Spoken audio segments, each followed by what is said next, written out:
Hey guys, welcome back to the channel. This is a story about what if Naruto wants revenge on his family harem. Before I start, please support for more amazing content, and do consider subscribing to my channel and share this video with your friends. This is written by Vendetta419 and link in description and support writer. Let's start the video. Ch.1. There he stood in the middle of the forest with shock written over his face. Tears ran down his face each time he continued to read the letter he found with the forbidden scroll. What hurt the blonde child more was that letter came from his own father. He read it again wishing it wasn't real. To whom that may find this, I have committed a great sin. I knew what my son Naruto was going to go through. Naruto, if you are the one reading this letter, forgive me, for you may not be seen as the hero I wanted you to be. I only hope that Kushina protect you, for I cannot. Naruto, you may never be able to forgive me for what I must have done. As Hokage, it is my job and duty to protect my village and its peoples. A Hokage must always put his own personal needs before the village, for it must come first, and always first. Please try to understand that this was the only way, for now, to stop Uchiha Madara. He's the one that summoned Kyuubi, and everything I did he saw through it. However, he didn't count on me sealing it in you. Beware of him, for I fear he will one day come after you. Be strong, my son, and take care of your twin sister Carrie and your mother. Love your father, Namikaze Minato. All this time it was your fault. Every hateful glare I had to endure. Every beating and all of this loneliness was because of you sealing that thing in me. I hope you rot for all I care. He folds the letter up and places it away in his pants pocket. Naruto turned his attention to the forbidden scroll. Might as well help myself before Mizuki-sensei show up. Later that day, after learning that Mizuki had used him and hated him because of the Kyuubi, and then learning that Iruka cared about him, Naruto summoned 1,000 shadow clones. He laid the smack down on Mizuki, and gave the traitor a beating he would never forget. After spending time with Iruka at the ramen shop, and after Iruka got healed up, Iruka gave him a leaf headband signaling that he was a genin now. Naruto wanted to be happy but found it very hard to be so. He found himself growing angry instead. Then an Umbu showed up and told Naruto that he was summoned to the council room by the Hokage and council. Now he stands before them knowing all too well that these people resent him also. He didn't need this. He has too much on his plate to be playing games with these people. Uzumaki Naruto, you're brought here today to explain your actions involving the forbidden scroll. So said the third Hokage. Naruto stood there not saying a word. He was looking down so no one can see his eyes as his bangs covered them. This behavior angered the council. In their eyes this was a sign of disrespect. The third Hokage knew what Naruto was going through, for he had foreseen the entire fight. However, his job as a Hokage kept him from showing favoritism for any one ninja. With this in mind, Sarutobi sighed and called for order. One council member had had enough, and she stood up with her ninja dog by her side. Answer us now. You're in our presence, yelled Sim. Namikaze Minato were the only words to exist his mouth. Everyone except for the third Hokage were very confused by what he said. What does this have to do with Minato-san, child? Asked Hayashi. He ruined my life. My own father cursed me to a life of pain and suffering.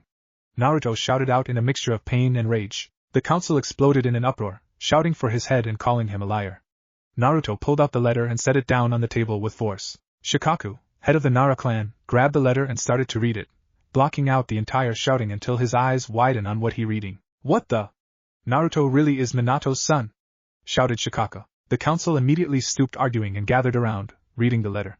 Their eyes grew wide when they finally comprehended what they're reading. Naruto, please, you must understand, said the third, only to be cut off by the boy. What's there to understand other that he knew I would live a messed up life of hate? Wow, he was truly a hero and genius, he said as he spat on the floor like there was acid in his mouth. Your father did what was best for the village. The third tried to explain. Did he do what was best for me? By making me the village scapegoat? That man lost the right to call himself my father. I denounce him as my father, and I don't want anything to do with him. But I want to know where my sister is and the one called Kushina, which I assume is my mother. Naruto said. Kushina? As in the Red Death, Uzumaki Kushina? Asked Choza in surprise. My god, how did we not see it? Her name is Uzumaki, how did we miss that? He added. Well, old man? Naruto asked, ignoring the council's mutterings. Naruto, please, it's best not to ask that. This is something you do not want to know, trust me, said the third. Why won't you tell me? I can't, it's for your own protection. I see now. Let me guess, my family hates me as if I am the demon itself. Well, that's just preachy, said Naruto. The third didn't answer, instead he looked away. Naruto didn't like how the old man looked away, for he got the answer he needed now. One councilman who is in shock decided to voice his fears. My god, the village's first betrayer is still alive. How can Uchiha Madara still be alive? The first Hokage killed him at the Valley of the End. Or maybe not, it's possible he found a way to live longer. One thing is for sure, we now have to assume that the rumor of the Uchiha controlling the Kyuubi with their eyes is true. Maybe this will explain why Itachi did what he did, another member of the council said in a grim tone. It's troublesome to think about it, but you may be right. Shikaka added. Hayashi looked towards Naruto with sadness. This is what it must feel like for a child to resent their relative. He thought of Niji, and how he changed for the worse. Then he thought of his 2 daughters and how they must feel towards him considering the way he treated them. However, his thoughts fell on his longtime friend Minato with the greatest shame. It pained him to witness the son of his best friend hate his own father. Perhaps this is their punishment for not treating Naruto the way he should have been treated. As a hero, his thoughts ended when he heard Sum make the biggest mistake to come out her mouth. So when will Naruto, son of Minato, be placed under the Clan Restoration Act? GRRR, did no one listen to a fucking word I said? I denounce that man and there will not be another Namikaze. In fact, no more Uzumaki. I'm just Naruto until I get a better name.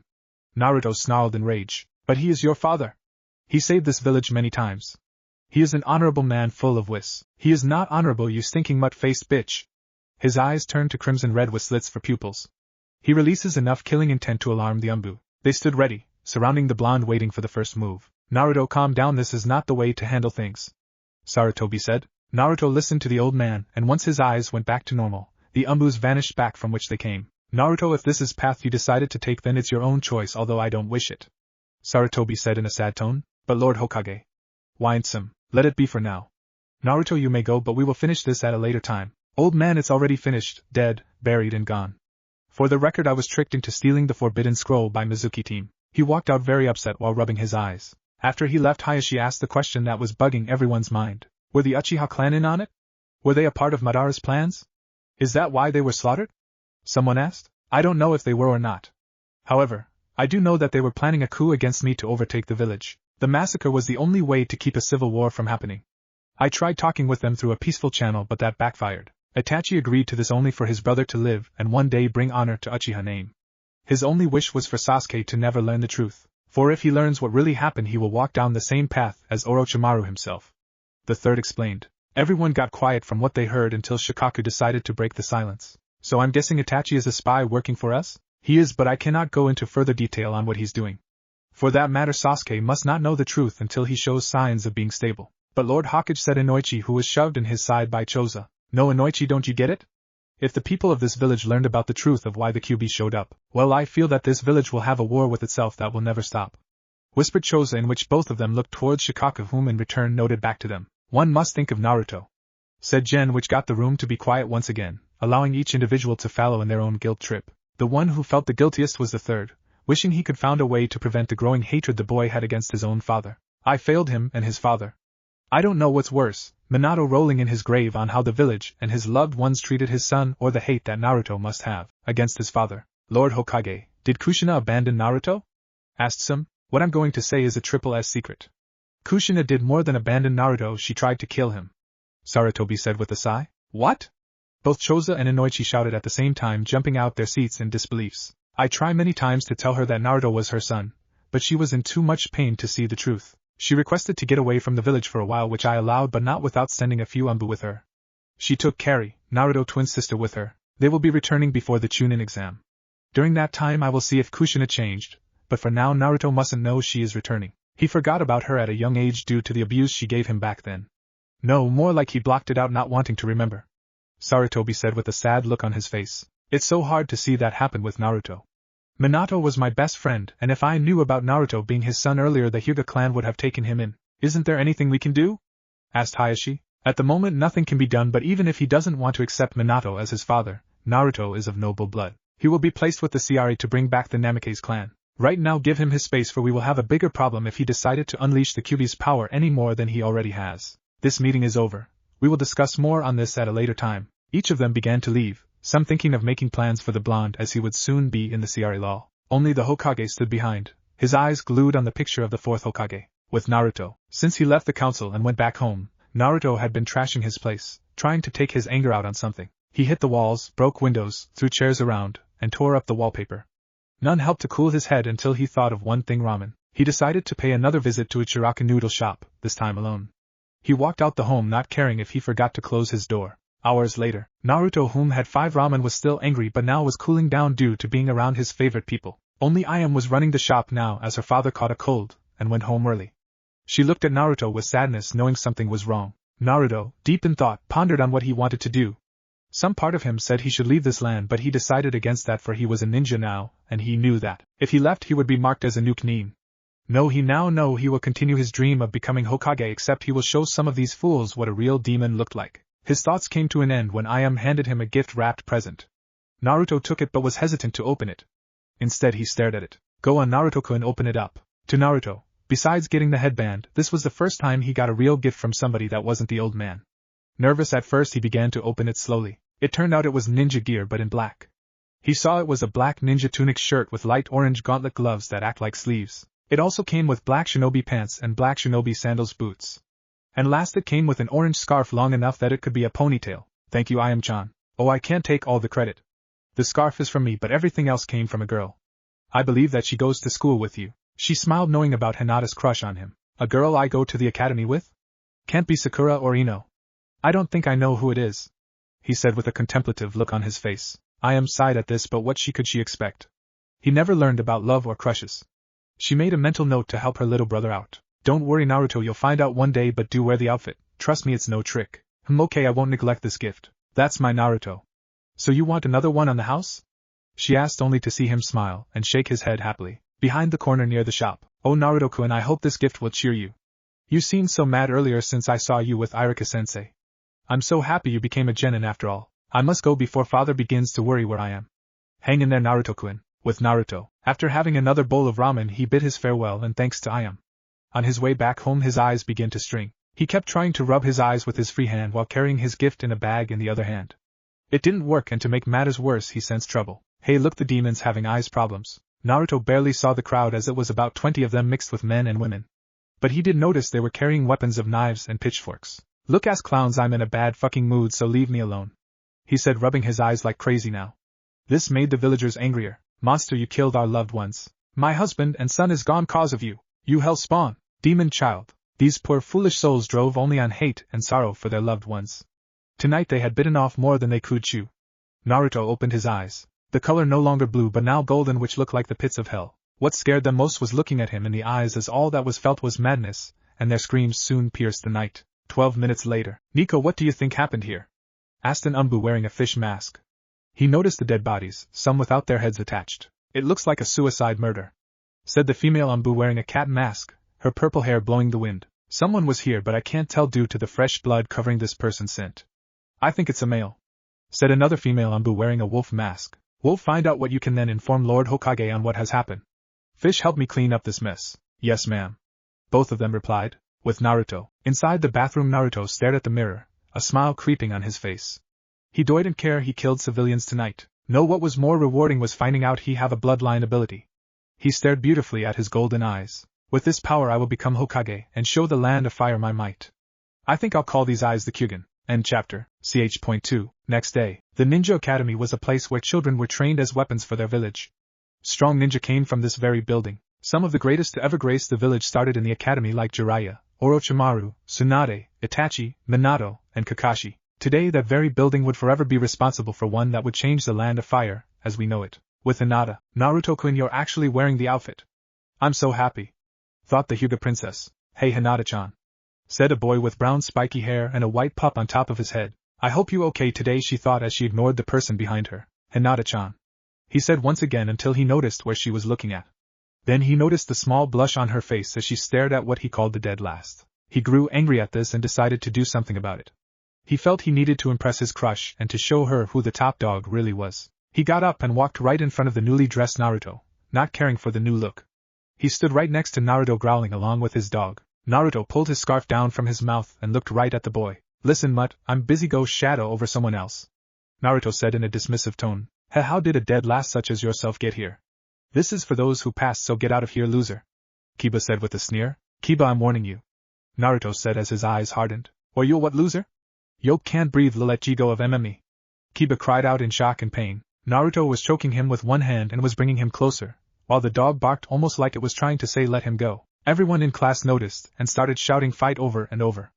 Hinata grew afraid and was praying Naruto won't do something that would get him in very big trouble. Naruto head-butted Kiba into another student, taking both of them down. The dog got up and stand in between his master, growling and baring his teeth, waiting for the order to attack. Kiba, who got his nose busted, struggled to get up while the other student broke his fall. Akamaru, sick him boy. The dog growled much louder and was about to charge. That's enough. No fighting in my classroom, Irika yelled in anger. But Iruka-sensei, Naruto hit me! Yelled Kiba. You provoked him, Kiba, and stop acting like a child. You're a genin of the leaf, so act like one. Naruto, you do not hit a fellow shinobi. You'll get in more trouble, especially if you're from the same village. Sorry, Iruka-sensei, won't happen again, right, Kiba? He sent a look towards the other boy. The message that was in his eyes was clear. You're a dead man. Now class, take your seats. Right then 2 girls came through the door at the same time arguing. Well, forehead, I win once again. Oh please, Pig, I won. My toes reached the door before you, so now I can sit next to Sasuke. Dream on forehead. Pig. Billboard brow. Pig. Guran moving to another seat.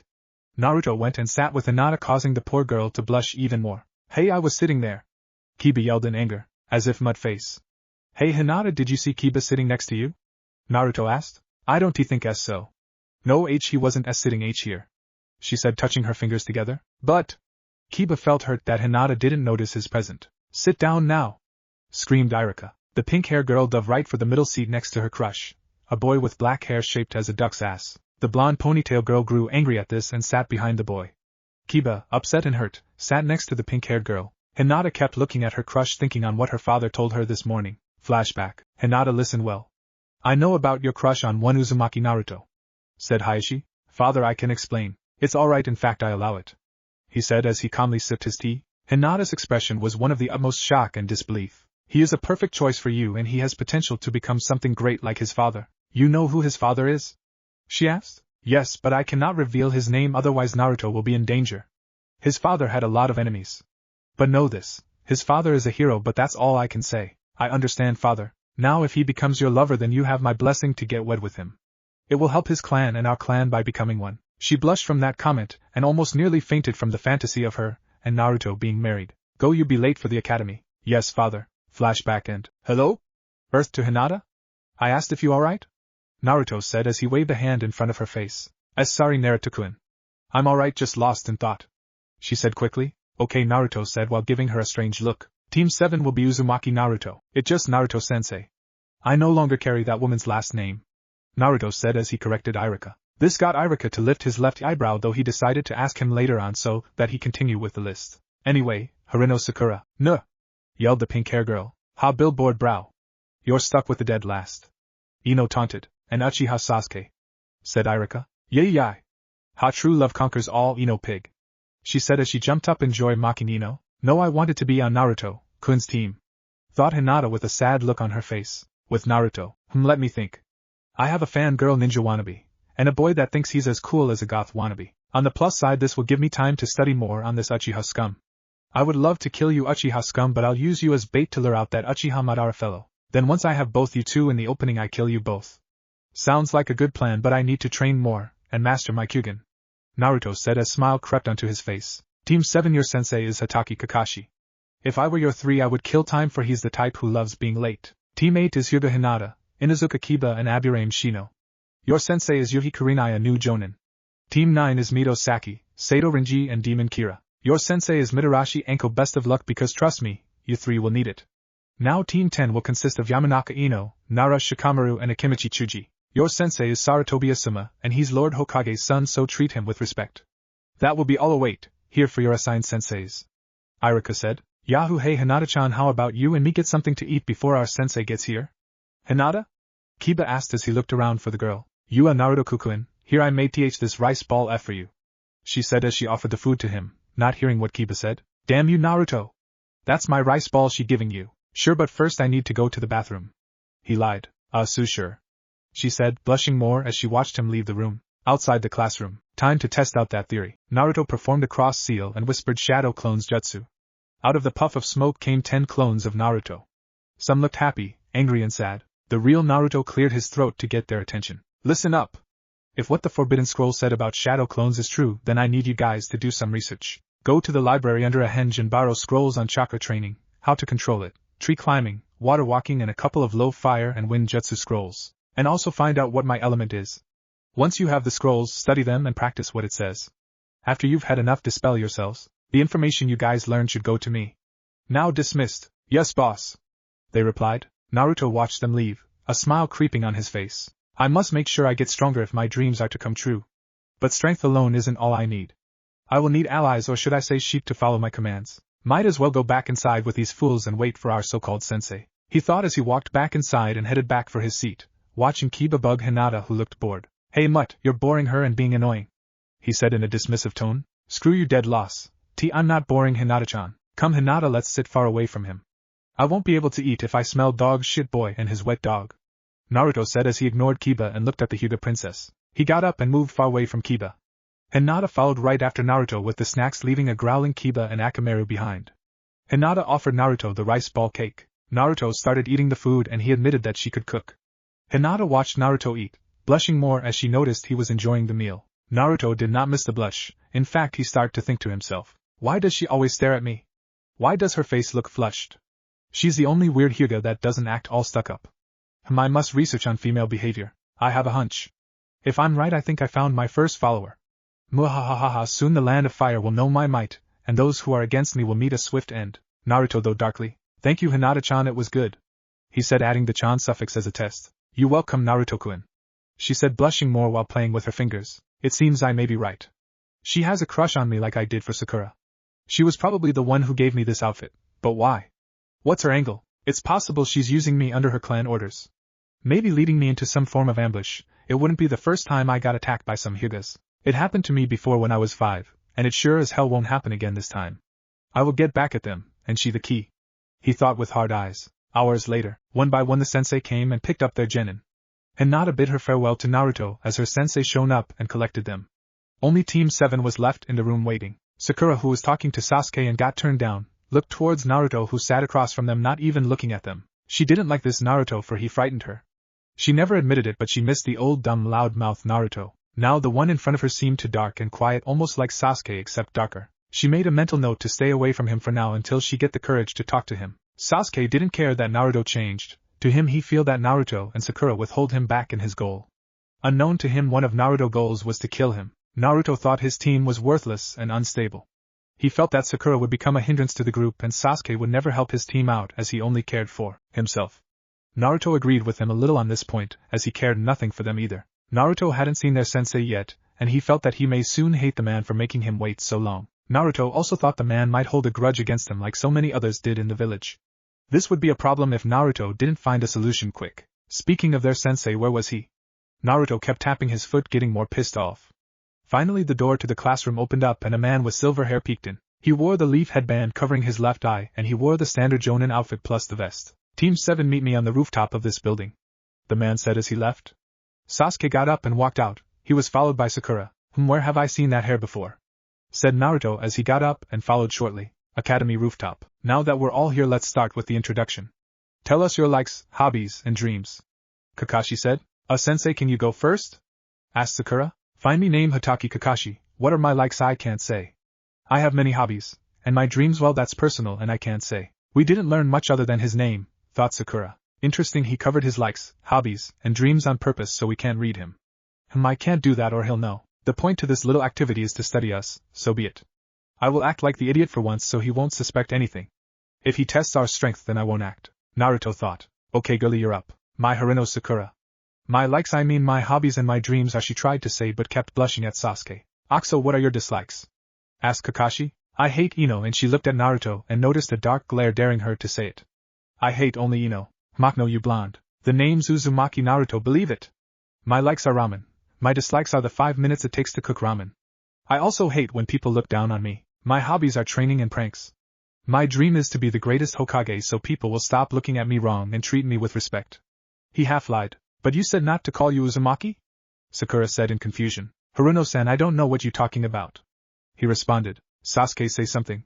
Her plea sounded desperate. Sasuke said nothing. Instead, he believed that Naruto was just pulling her leg. Instead of answering, he voiced his introduction. "My name is Uchiha Sasuke.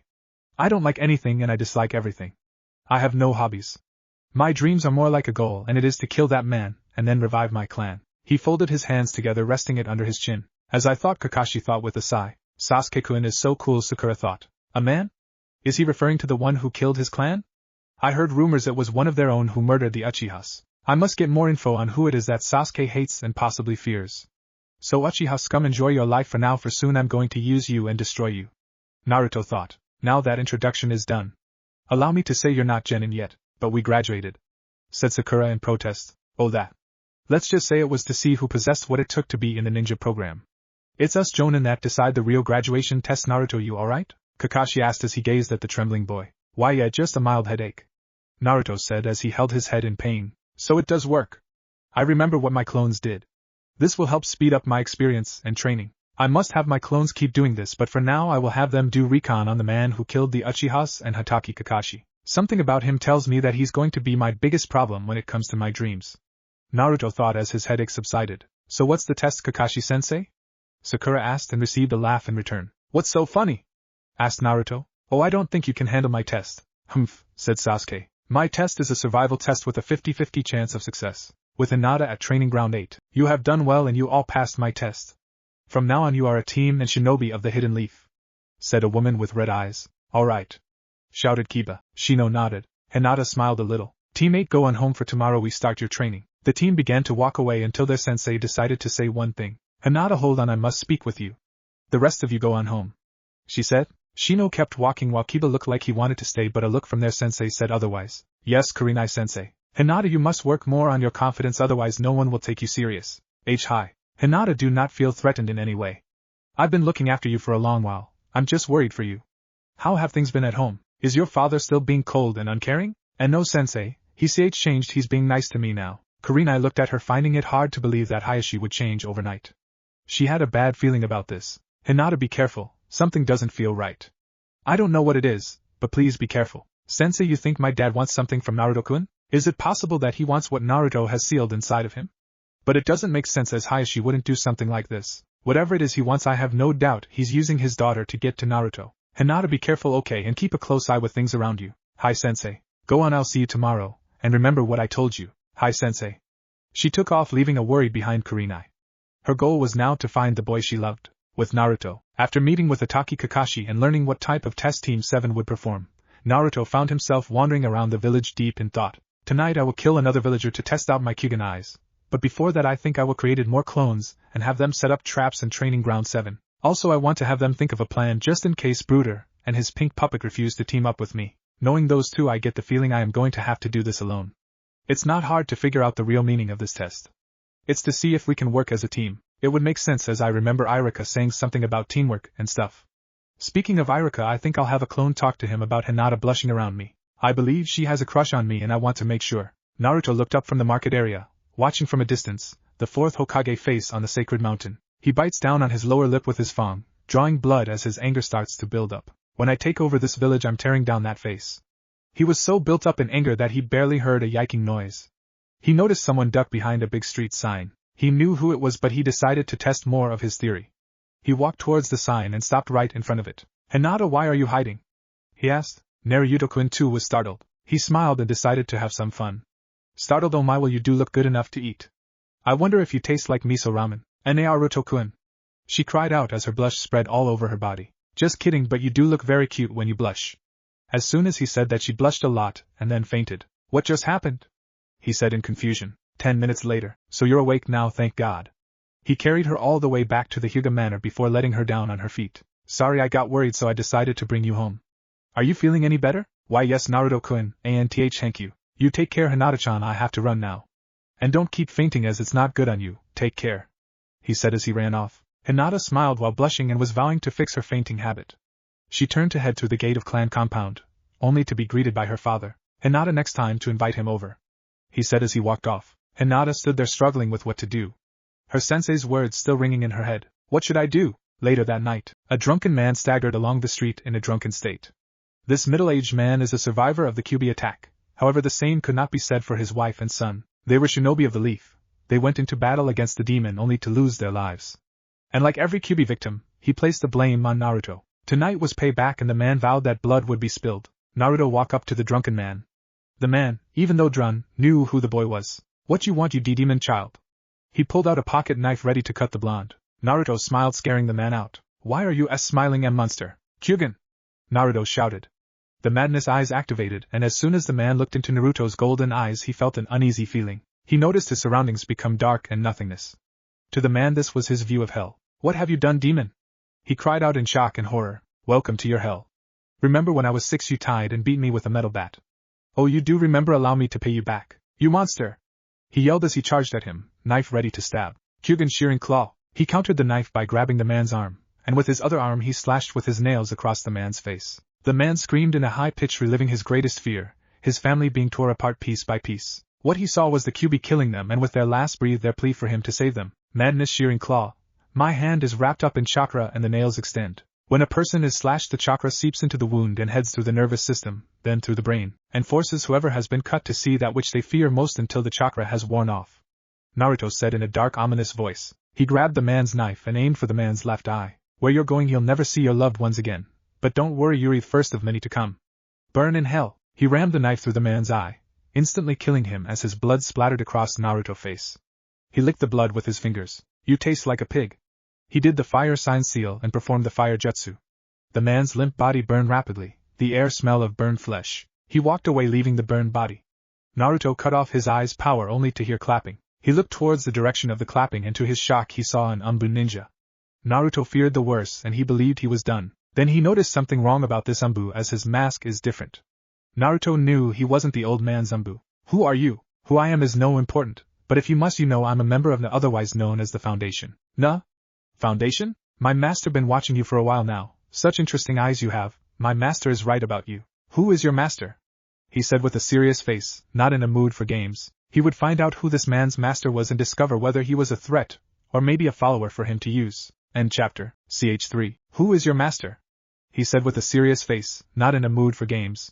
He will find out who this man's master is, whether he's a threat, or maybe a follower for him to use. Now, it's no concern for you to know my master now, as you will hear from him when the time is right.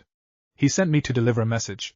The strange Umbu stated. What is it? Uzumaki Naruto, I have witnessed a power never seen before. With your eyes, Konoha can once again be known as a great nation. He wishes for you to join our organization. I see well it's a tempting offer, but I can't trust it. For all I know, it could be a plot to hurt me. Sorry, try to see it my point of view and you understand why I'm being cautious. Maybe one day I'll join, but for now the timing is bad. He began to walk away, leaving the Umbu. I must report this to Lord Danzo. He shunned Shin away after Naruto left his sight. As with Naruto, he had many things going through his mind. One of those things was the leader of the Na. It seems someone in this Na organization wants to use me for my Kyugen. Perhaps it was my own fault for revealing my power too much, but it was the only way for me to learn more about my eyes. It can't be helped. For now I'll take a break on using my eyes, as they are drawing attention from those who I don't know about. Until I learn more about this mysterious leader, I'll keep to the shadows. Right now I have bigger fish to fry. Time to go to bed and deal with that silver-hair Cyclops survival test. He thought. In a unknown location. Report. My lord, your plan did not go well. What did you say? Lord Danzo Uzumaki Naruto is skeptical about joining us, for he thinks it is a trap set up by his attackers. Lord Danzo? For now keep a close eye on him. If anyone tries to attack him, then deal with them. If he's killed anyone else, could cover it up. The boy will come to me, but for now we wait. Sarutobi is a fool. He should have let me take the boy. Under my wings Konoha would have been on top. You're dismissed. Go and carry out your orders. Yes, my lord. The next day, morning time had come, shops were barely open, and 2 people wearing green jumpsuits were running in a lap shouting youth. While at training ground 7, 3 people have shown up with their book bags. Good morning, Sasuke-kun, you ready for the test? Sakura asked. Humph. He replied back to the pink-haired girl. Naruto took that moment to go lay near a tree. Look alive, people. I say you should eat and relax. I'm guessing he'll be late today, but he said for us to not to eat. Sakura protested. Sakura, do not believe that crap. I already figured him and his test out. Naruto responded with a snort, as if dope. I'm supposed to believe you've gotten smarter overnight, and figure things out. Get real, loser. Yes, Sasuke-kun is right. You're not smart enough to figure things out. Leave it to Sasuke-kun to handle things. She said, trying to earn some points with her crush. Fine, be like that, but do not complain when I am right. They put us in a team to work together. What a joke, it'll never happen the way people will want it. He closed his eyes and tried to control his rage that was building up because of them. 3 hours later. Yo. Sorry I'm late, but I got lost on the road of life. You liar! Yelled Sakura. Now, so is everyone ready for the test? He said, pulling out an alarm clock. Sensei, what is that clock for? Sakura asked. This clock here will let me know when time is up. You all are being timed. Your mission is to get these. He pulled out 3 bells after setting up the time. Only one of you will be dropped from the program. A ninja must see through all kinds of deception. Use whatever means and come after me with the intent to kill. They all got ready, placing their book bags near the memorial stone. Good, now scatter. They all went into hiding except one. You don't like to follow orders, do you? Said Kakashi. Oh no, I'm hard-headed. Naruto said as he charged at Kakashi with a kunai in each hand. Kakashi moved his hand to his back, reaching for his belt bag. Then he pulled out a book. This got Naruto to stop charging at him. Kakashi noticed his confusion. "What's the meaning of this?" said Naruto with a confused look on his face. "Oh, don't mind me, I want to know what happens in the chapter. Besides, you're not going to do much against me," he said, egging him on to continue the attack while beginning to read his book. His trick worked as Naruto went to go strike him with the kunai repeatedly, and each time Kakashi dodged and evaded him with little trouble. What pissed Naruto off more was that he did it without even looking at him, eyes still glued to his book. "Don't underestimate me." He dived after Kakashi only to go past him, so he thought. Sasuke and Sakura hiding spot. He's strong. I need an opening to attack, Sasuke thought. "Naruto, look out, he's behind you!" screamed Sakura. Back with Naruto. He heard her in a split second, but it was all for nothing when he felt 2 fingers go up his ass and hear Kakashi shout, "Leaf Village secret art. 1,000 years of death!" Naruto screamed and went flying up in the air and toward a lake. Lesson 1 Taijutsu, Kakashi said as he noticed Naruto explode into a cloud of smoke. His visible eyes widened. He heard from the report that Naruto knew how to do the shadow clone jutsu. At first he didn't believe the report, but now it was just shocking that someone so young could do that jutsu. His thoughts went to scanning the area for Naruto. With Sasuke, now's my chance, I must get him now while he distracted. He threw 6 ninja stars. The target was unmarked. The weapons hit Kakashi towards the neck and pinned him to a nearby tree. Problem was he didn't hit Kakashi at all but a log. Substitute jutsu? Shit, I gave away my position. He made a dash for the trees, trying to get away. Sakura kept watching and she was shocked that Naruto wasn't real but a clone, and then Kakashi using the substituting jutsu. She was at a loss for words until she heard her name from behind. She turned and was met with Kakashi, and then everything started to spin. When she came to, she found herself in the clearing only to see a horrifying sight. Her crush badly bleeding to death and pleading for help. Like a child, she screamed. Maybe that was a little too much, but she's supposed to have the highest grade when it came to genjutsu. He dodged in time while a rain of kunai came down upon him, and then he noticed the exploding tags attached to them. They went off as he quickly got out of there, almost getting caught. He's more talented than we all thought, don't you think, Sasuke? Kakashi said, dusting himself off. He's just lucky. I'm not like Naruto or Sakura. I am elite. Say that when you get a bell. Sasuke charged at Kakashi, aiming a punch towards his face, only for Kakashi to grab his hand. Sasuke smirked and turned in the air and brought his right leg towards Kakashi's right shoulder. Kakashi grabbed his leg with his free hand. Sasuke, seeing he wasn't going anywhere, pushed himself off and jumped a few feet back. He began to go through a series of hand signs and Kakashi grew worried, for he knew those signs. That's a fire jutsu. But a genin can't do that, for it takes too much churka. He thought in disbelief. Sasuke puffed up like a blowfish, barely shouting his attack. Fire-style fireball jutsu. The wave of fire hit Kakashi dead on. Sasuke watched the flame die out, but he noticed that there wasn't a burned body. He assumed Kakashi's body got turned to ashes. However, before he could wonder any more, a hand came out from the ground underneath Sasuke. The hand grabbed Sasuke's left ankle and pulled him underneath the ground until only his head was still sticking out.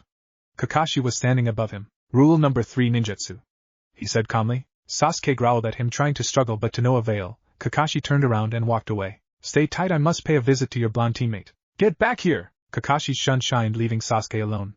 A few seconds later, Sakura showed up but stopped when she saw Sasuke's head sticking out of the ground looking right at her. Her brain shut down, and she fainted. And that's supposed to be my teammate? Sasuke asked with a twitch above his eye. With Kakashi. Come on, Naruto, why hide? Kakashi shouted out, trying to lure him out into the open. Naruto landed 10 feet in front of him. Then another Naruto landed to Kakashi's right side. Finally 2 more Narutos appeared, one from behind Kakashi and the other at the left of the Jonin. Kakashi, no longer finding this fun, sighed. You know, a shinobi who keeps using the same move over and over again will become predictable. This tactic will come right back at you, and bite you on, but if I were you, now would be a good time to try something else to do. You underestimate me.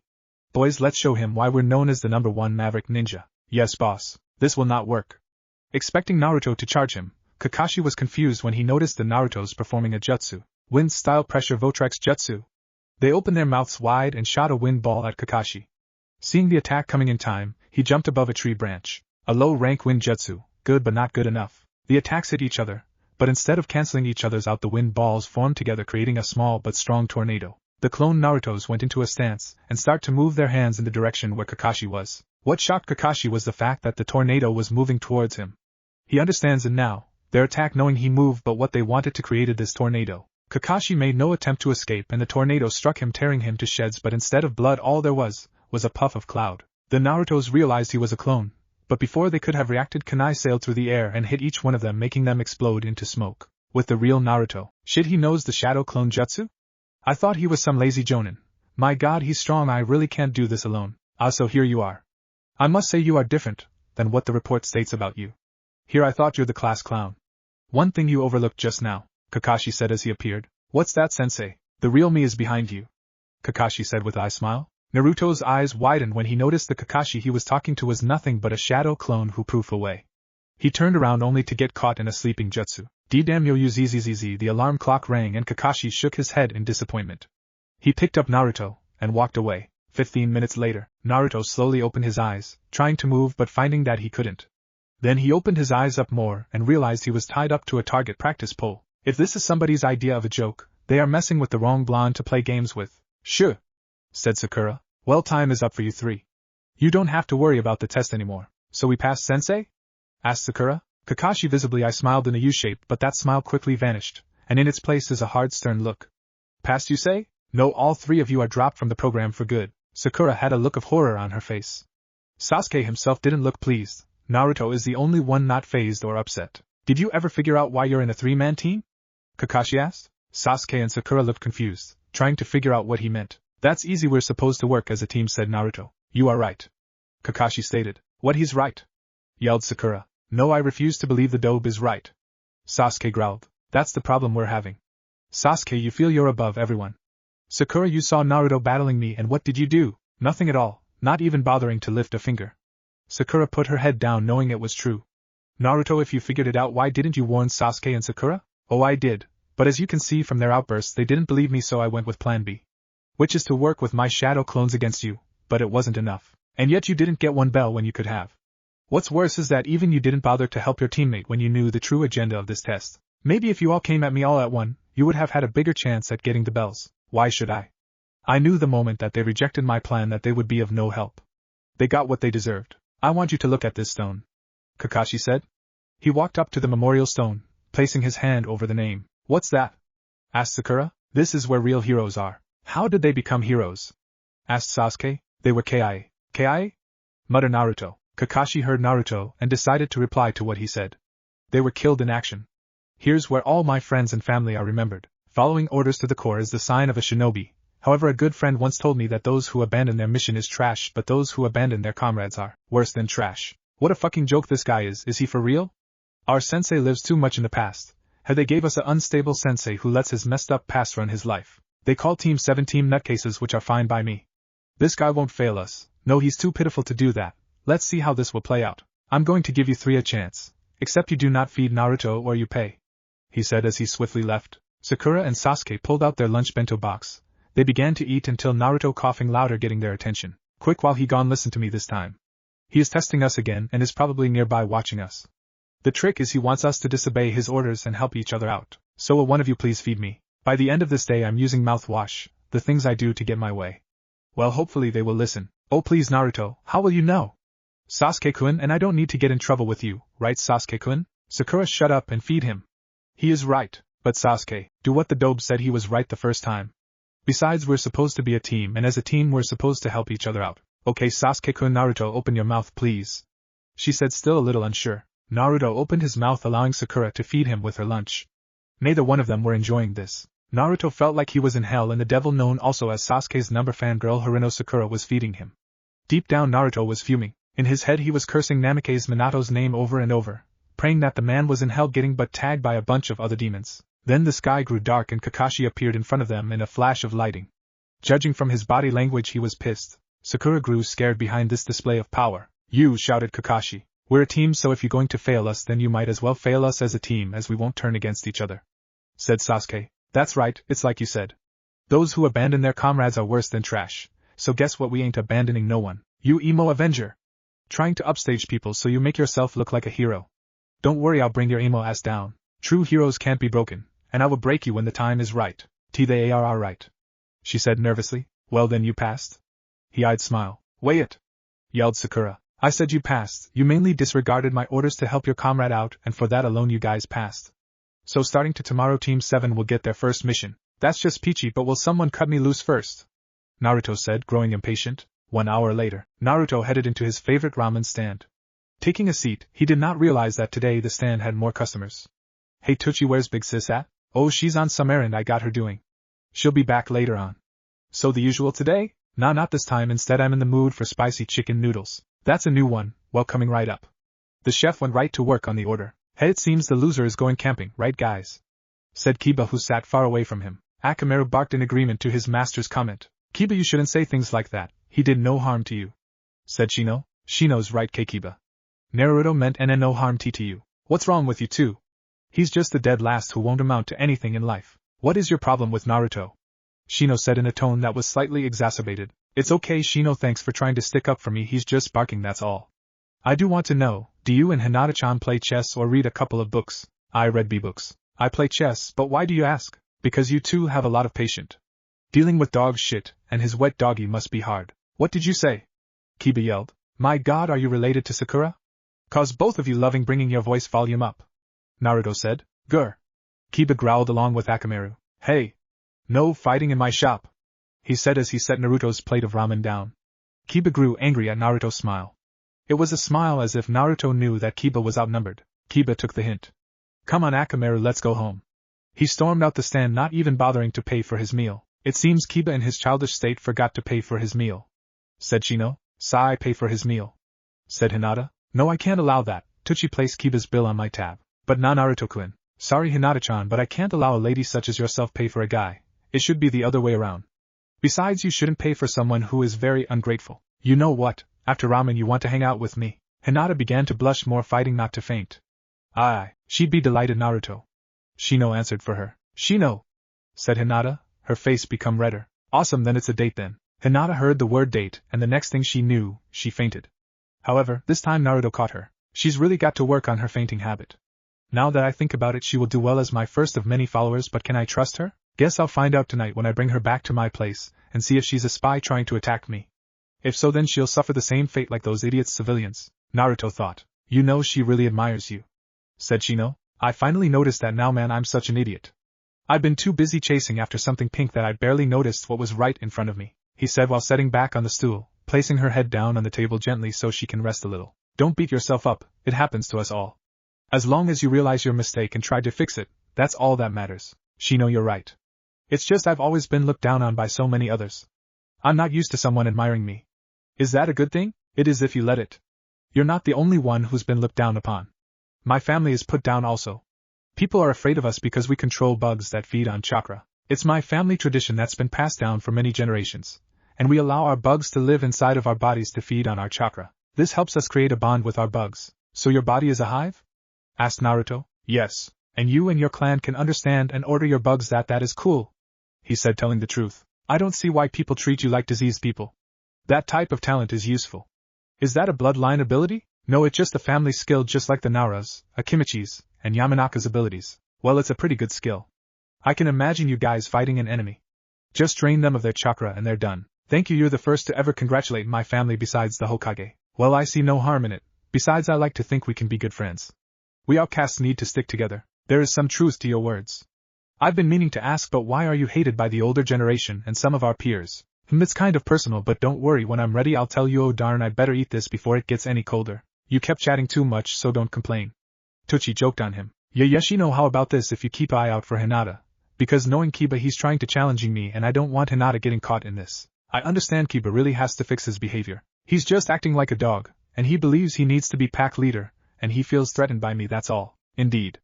Shino replied back. If things go well, I can probably get Shino and some of his clan members on my side when I get close to my goals. Later at Naruto apartment, I cooked up something for us to eat because that ramen barely did the trick. Hope you're in the mood for spaghetti and meatballs with small mushroom. And no, you don't have tea to do this for me. I want to, beside I want to spend time with you, and tell you something that may be shocking. What do you mean, Naruto-kun? Sigh, well, I wanted to tell you way after dinner, but I might as well tell you. Naruto-kun? 12 years ago the Kyuubi no Kitsune attacked our village. My evil father, and yes, I called him the fourth Hokage, evil because he didn't beat the fox. No mere human can beat a powerful demon on the stages of a god. Which is like a flea trying to kill a wolf. Back to what I was saying, my father seals it away inside a newborn baby. For a baby's chakra coils can adapt to foreign chakra for their barely developed. Well, that's what Irika-sensei told me. Well, he knew by sealing the demon in me that I would have a shitty life, but the village was more important than his own flesh and blood. Many wanted the child dead, including his own mother, for she viewed her child as the demon. The boy grew up never knowing why he was getting beat, spit on, stabbed, and all other types of abuse until he was 12 when found a letter from his own father telling him the truth. Then the Council of the Leaf learned about the boy's father and is trying to kiss his ass, and trying to force him into clan restoration act, which the boy may have no choice in the matter if he wants to become Hokage and change this land for the better. What I'm trying to say is that I am a monster and the village scapegoat, so I understand if you want to run far away from me. Look at her. The fear on her face proved my point. I might as well use the Kyugen and make it quick and make sure I have a cover story. His thoughts came to an end when she ran into his chest and hugged him, sobbing into his chest. This isn't what he suspected to happen. Naruto was at a loss for words as to why was she feeling sorry for him. Why he kept asking himself over and over, Naruto-kun, you're not a monster, you're a victim and my hero. Your burden is great, let me shoulder it for you. She cried heavier. Why? This can't be happening. Is it possible that she really loves me? Naruto-kun, I think my father is trying to hurt you. She said, looking in his eyes, noticing the confusion in his eyes. In that moment her courage grew, she leaned closer and kissed him on the lips to show him she loved him and would do anything for him. Naruto pushed her off, his eyes showing confusion and hate. It's a lie, you don't love me like that. Your father put you up to it, didn't he? Didn't he? Naruto-kun, and no, she tried reasoning with him. Get out. But Naruto-kun, hear me out. I said get out, his voice sounding more dark and heavy like a beast. Hinata grew scared of the voice. She ran out his apartment crying. Soon she left. Naruto grabbed his head and began to scream in pain. Get out of my head! He collapsed to the floor of his living room unconscious. End chapter. Ch4. Few weeks later, she stood in her room, her knees up to her chest, sitting up on her bed as her mind drifted off to last night. She refused to come out her room unless it was for daily routines. Her father tried talking with her, and so had her younger sister, Hanabi, but she wasn't in the mood. Her crush Naruto had labeled her as one of his enemies. He accused her of trickery. No, what made it worse was him stating that her father put her up to it to lead him in a trap. She realized he was under pressure from the council and also her own father. Now she saw what her sensei was trying to tell her. Her own father wanted her to get closer to Naruto for who he was, and that is the Yellow Flash's son. She felt betrayed. She thought her father finally noticed her, but instead he wanted her to be used as a bargaining tool for Naruto. Why? So that the Hyugas could be closer to the Namikazes? If that was the case, they were in for a shocker, as Naruto hated his family. They needed to understand one thing. Naruto didn't want anything to do with his family or family's background. She now knew what she had to do. She must do whatever she could to help ease his burden. She didn't care what he had sealed inside of him, for she sees him as him, and nothing else. Her crush for him was growing, and she was coming to terms that she loved him. That's what she wanted to show him those many nights ago, but it didn't work in her favor. No matter what, she came to a conclusion. She would still be there for him and show him she really loved him, and would do anything for him. She got up and walked over towards her mirror on her dresser. She stared at the round-shaped mirror with golden lining on each sides going down. Look at me, I'm a mess. Well, let me go fix myself up, and get ready to meet my teammates and sensei, she thought. She walked out of her room and headed for the bathroom, determined to take a bath and wash away her thoughts. An hour later, after her nice warm bubble bath, Hinata went on her way to Kurenai's home. While still in thought, she struggled with telling her sensei why her father was nice all of a sudden. Her thoughts came to an end when she saw Shino and Kiba with Akamaru on his head, walking the same path she was on. Kiba noticed her. Hinata, you look down, what wrong? It's nothing, she said as she cast her eyes ahead, avoiding his glare. Kiba didn't take this well and figured something bugging her. He had to guess what it was about. Instead of holding his tongue, he decided to voice what he had to say. What do you see in that guy? He's just a loser, who cannot do any right. Nobody in this village cares for him. He should quit being a ninja, no better yet he should quit life. Kiba snarled in anger. Shino shook his head, knowing that the genin's brash comment wouldn't be received well. Smack! In her anger she slapped Kiba hard and walked away, not trying to be seen with him, for he was out of line. Kiba, who is shocked, started to rub the area where she slapped him. He couldn't believe it. Just because he said some harsh words about the dead last, he got slapped for it. He couldn't understand why she did what she did. Then Shino stood in front of him and looked at him with some form of pity. You just don't get it, and you know what you never will, he said calmly. What's that supposed to mean? He said, puzzled by what Shino said. It means you shouldn't judge others by appearances only. Because of what you just did, you upset Hinata more. Her crush for Naruto isn't a silly crush like most girls our age, the bug user explained. Kiba stood silent, his head now facing the ground, like it was the most interesting thing he had ever seen. From now on, Kiba, leave her alone. Otherwise I will get involved. Do I make myself clear? Shino said in no joking manner. Crystal, he replied back with defeat in his voice, while his eyes kept to the ground. At training ground 8 after meeting Kurenai sensed something was wrong with her students. She could tell just by looking at Hinata. Her body language showed she didn't want to be anywhere near Kiba, and judging by how Shino was in between both of them proved her point. Kiba must have done something or said something to cause problems among his teammates. She pushed it to the back of her mind. Right now training and maybe a mission was what mattered. If it got to be a problem, she would take care of it, or so she thought. Okay teammate, today we will cover water walking just like the tree climbing training we covered on the first day after you guys became my team. This form is an advanced training method to controlling chakra. Sensei, where are we going to train? Asked Hinata. A good question, Hinata. Training ground 7 has the nearest lake. We will use their lake for today. Kurenai replied back. This isn't good. What if Naruto-kun is there? What if he's still mad at me? No, I promised myself I will show him he can count on me. It may take some time, but I'm willing to risk it. She thought. Few minutes later. Now guys, like I said, this method is the same method we used for the tree climbing, except a user must gather chakra into their feet and constantly feed the appropriate amount into the water. The release of chakra must match the weight of the body and the amount necessary to float. It is more difficult to control chakra since water is not solid and constantly moving. This training is used to teach an individual how to create a specific amount of chakra into any part of the user's body. You have your orders, get to work. Kurenai ordered. Hi sensei. They replied together while walking over towards the lake. Shino took this moment to start first. He slowly gathered chakra into his feet, making sure it measured his weight. He walked across the lake, his feet above the water, using his chakra to keep him afloat as he stood at the center of the lake. His teammates carried looks of shock, amazement, and envy. It seems you already know how to do this, Shino.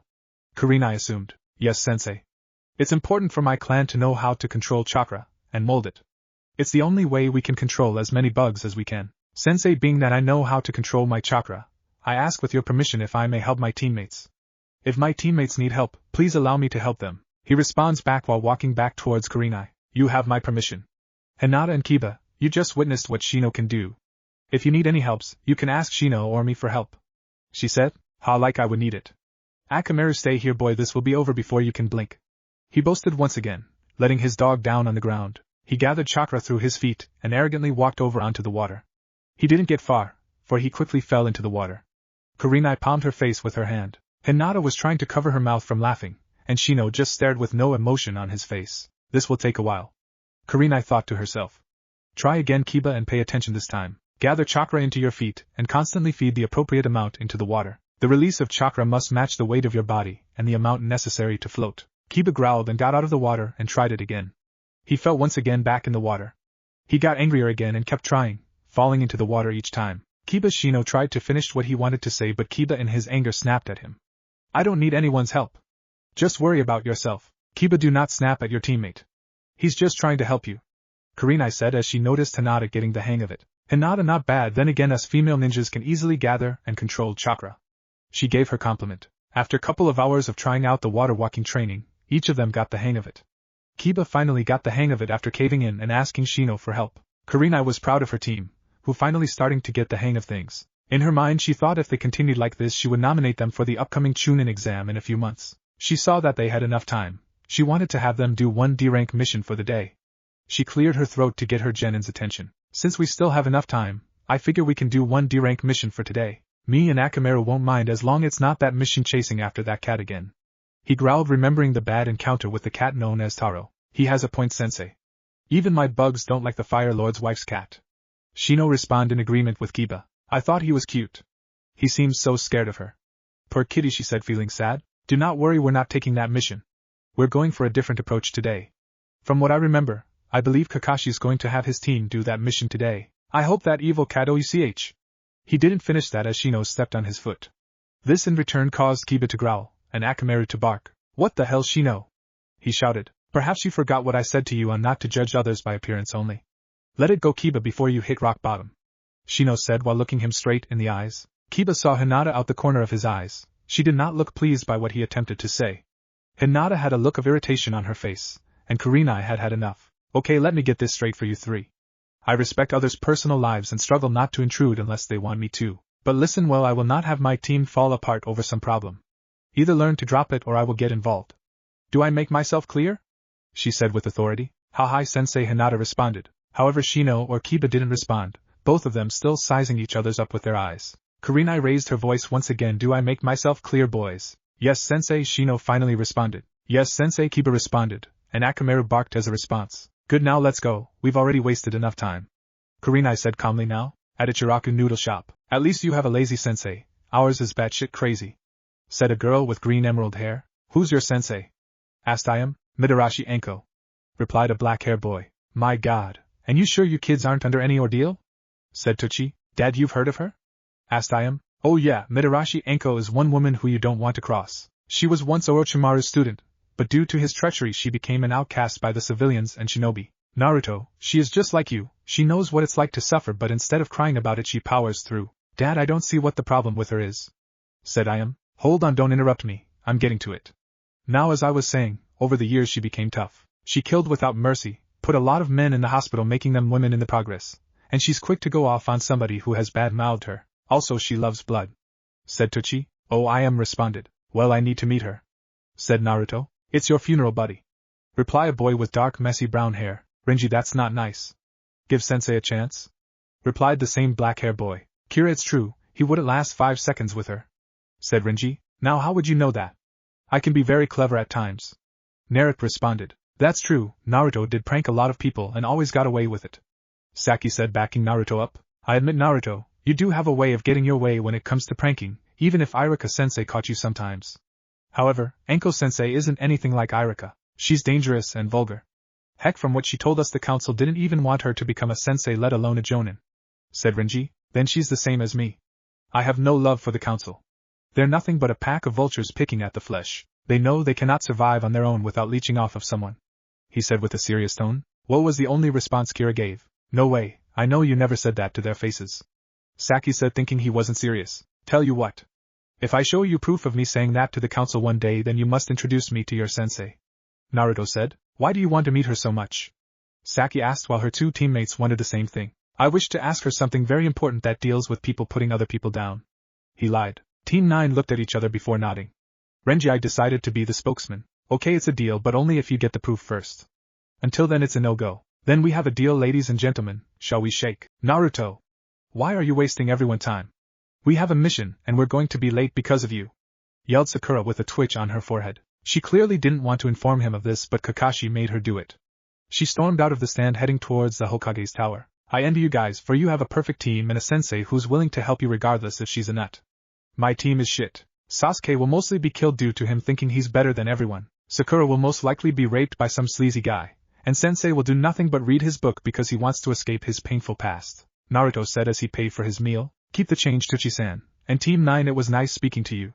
He walked off, leaving them behind in their own thoughts. With Team 8. Okay, Team 8, not the type of mission I wanted you to do, but it still falls under what you're training for. The mission is simple. Find Lord Hokage's grandson and bring him back to the academy. Sensei, you're not going to help us this tea time?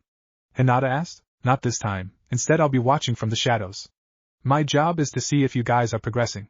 If so, then I know I must bump up your training. Kurenai explained. Now get to work. You don't have all day.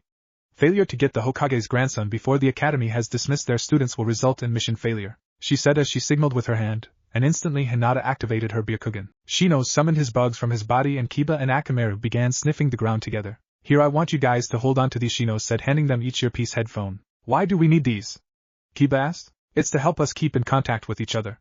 Our target is Sarutobi Konohamaru, grandson of the Hokage, and is also known to hang around Naruto. In short, he's also a prankster, so we shouldn't underestimate him, Shino explained while putting on his earpiece. So he associates with Naruto? Kiba said while his dog Akamaru growled. I wouldn't think of doing something stupid if I were you. He is the Hokage's grandson, said Shino. Yeah, I get it. Kurenai-sensei already left?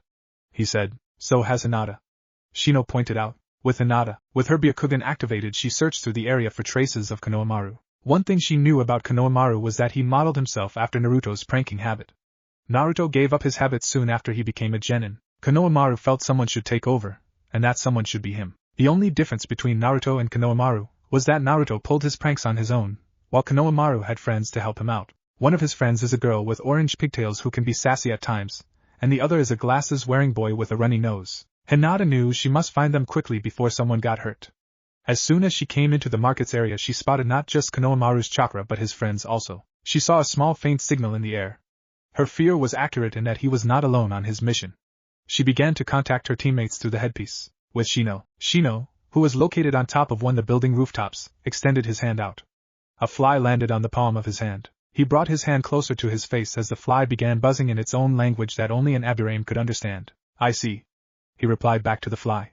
Follow them and keep me informed, he ordered to the fly. The fly took off following Shino's orders. As soon as the fly was out of sight, something fast ran past Shino. All he heard was a meow. Then he noticed Sasuke and Sakura were heading towards his direction. Shino moved to side so they wouldn't crash into him. Out of my way, creepy.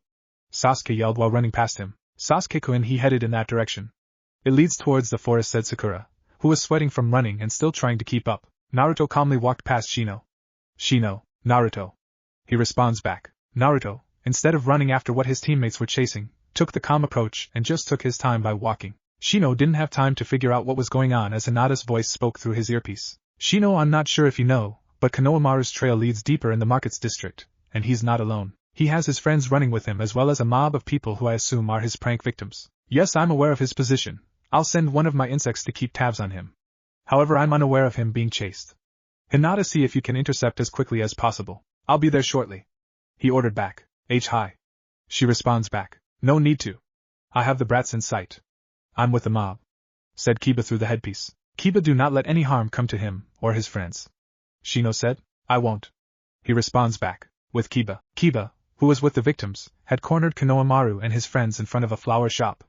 Kiba in his thoughts decided to take an easy approach with this situation. Okay, people, calm down, he's just a kid, and not just any kid but the Hokage's grandson. Any harm that comes to him is harm against the Hokage. The people looked unsure. Some realized what Kiba was saying while others had white paint on their faces, and seemed too mad to be reasoned with. However, they held their place. Now, honorable grandson, please stop this foolishness and go back to school. Don't call me that, and I will not go back. It's boring. Yeah, leave us alone, dog breath, said the orange-haired girl in agreement with Konohamaru. You brats, I'm trying to be nice here, but it seems you want the hard way, Kiba growled. Konohamaru, it seems if we want to get away we're going to have to use that jutsu, said the glasses boy. You're right, Adon, let's do it. Konohamaru and his friends placed their fingers in a single hand sign. In sync with each other, they shouted out loud together, ninja art, oiroka no jutsu. Where the three kids once stood, in their place were three beautiful young women with great bust sizes and wearing nothing at all. Kiba and the victims, who happened to be all male, stared at them barely blinking. Then the only sounds heard are bodies hitting the grounds. All of the men, including Kiba, lay on the ground with smiles on their faces, each of them down for the count with a small trace of blood leaking out their noses. Only Akamaru was awake, licking his master's face in attempt to wake him. The three women transformed back to normal. They high-fived each other and began to turn around only to be face to face with Hinata. With Hinata, that's as far you go, Hinata irritably said, who witnessed that jutsu. Moegi Udon, it seems we have another one, let use that jutsu again, ordered Konohamaru. Yes, said the now known Moegi and Udon. Don't bother, it won't work on me, I'm not a pervert. She approaches them, her anger's rising. They were too scared of Hinata to even perform the jutsu again. They began to back away until they heard buzzing noises. Moegi is the first to scream when she turned around. The two boys turned around and saw why she screamed. A huge swarm of bugs was blocking their path, and then both the boys screamed much louder than Moegi when they saw a boy wearing a gray coat and sunglasses on his face. What freaked them out was that Shino was covered all over with the bugs. Give up now and go back to school, and I wouldn't think of using chakra. My bugs eat chakra, but in order to do that they will cover you from head to toe. Then they began to suck away at your skin, taking the chakra into them. It's a painful process, Shino warned. The two boys heard enough, and they fainted. Moegi was fuming over the boys' reaction. You cowards, don't faint on me, yelled Moegi. While Moegi was shaking both boys to wake them up, Kurenai appeared holding Kiba and Akamaru by her side. Good work, team, this mission is completed. Let's take them back to the academy. I'll personally make sure their parents know what they've done and what jutsu they have been using. That type of jutsu is demeaning to women, and when I find out who taught them, then I'm going to give that person a piece of my mind. Anyway, let's go, she ordered. Hi, sensei, said Hinata, while Shino summoned his bugs back into his body. Within the mission's room, after returning the children back to academy and witnessing Irika chew them out, Team 8 found themselves in the mission's room getting their cut for the mission. Kurenai told them why she wanted them to take that mission. It was to help them with their scouting and tracking abilities. Team 8, you did well. There are no more missions for you today, so go home and get some rest. Tomorrow there will be more missions for you, including your first C-rank mission, since you did 30 D-rank missions so far. Sarutobi said. Thank you, Lord Hokage. Well, team, you heard him, you three are dismissed, she ordered. Then a female chunin rushed into the room. Forgive me, Lord Hokage, that mission you sent Team 7 on isn't a C-rank mission. What are you saying? The third asked her. The client Tazuna lied to us. Kakashi-san sent a messenger dog stating they had been attacked by two chunin rogue nins known as the Demon Brothers. The female chunin clarified. Oh no, Naruto-kun. Hinata thought in her head while her face showed panic. Kakashi-san is requesting assistance for he believes there will be more attacks coming. This is dreadful. Kurenai, I want you to gather a team of Jonin and track down Team 7 and assist them in any way possible, ordered the third. No! Everyone in the room turned towards the shout. Everybody's eyes were on Hinata, who had tears running down her cheeks. Please send us to help them. Hinata, thought Kurenai, She's worried and fears the worst for Naruto. I don't understand how Team 7 got a higher mission. I saw them hours ago, thought Shino. Please Lord, let that blonde bastard die, that's all I ask in life. Kiba thought, and quietly prayed. Please I beg you, send us and only us. Said Hinata. End chapter. Ch5, flashback start. Please I beg you, send us and only us. Said Hinata. I'm sorry but I cannot allow another team of newly fresh genin to be placed in Dange. You three are not ready to handle this type of mission until you gain more experience, the third said calmly. Then send only me, yelled Hinata, while tears poured out from her eyes. Hinata, thought Kiba, I've never seen her like this. All those times within the Ninja Academy and not once have I seen her display these strong feelings. Naruto, you have no idea how much you actually mean to her. Thought Shino. I will not send you. The third replied back. But this isn't right. She desperately and practically screamed at him. Young lady, I will not have you raise your voice against me. I am the Hokage and you will show me the respect I deserve. Lord Hokage, I request permission for you to allow me to take my team to assist Team 7. Kurenai said calmly. The third eyes widened on this. Hinata looked at Kurenai and then back at the Hokage. The third looked at each of them. Kiba looked like he didn't care but at the same time curious. Shino seemed indifferent but he felt that he too was anxious to go, and lastly Hinata. Her eyes were pleading for him to send them, he could figure out why. He was well aware of her love for Naruto, however he felt that it may be in vain. Each report he got from Kakashi frightened him. Naruto was changing and maybe not for the best. To make matters worse, there was a meeting today regarding the boy and his status as an heir to the Namikaze clan. But this isn't what scared him. He believed that Naruto was striking out against the people of Konoha. He'd seen the reports from his Umbu officer, and people have been murdered, and although it pointed to suicide he believed otherwise. Although it decreases, peoples have now gone missing. It was almost as if someone was covering up evidence of these murder. He hoped Naruto wasn't involved. Right now he had to make a decision, to let teammate go or not. Very well, I will allow it just this once, he said calmly. Hinata smiled behind this, she wiped her tears with her hands. Thank you Lord H. Hokage, she said stuttering. Teammate, get the necessary tools and equipment, and meet me by the village entrance gates in 15 minutes. The clock is ticking, so get a move on people, ordered Kurenai. Hi, Teammate responded back as they left the room.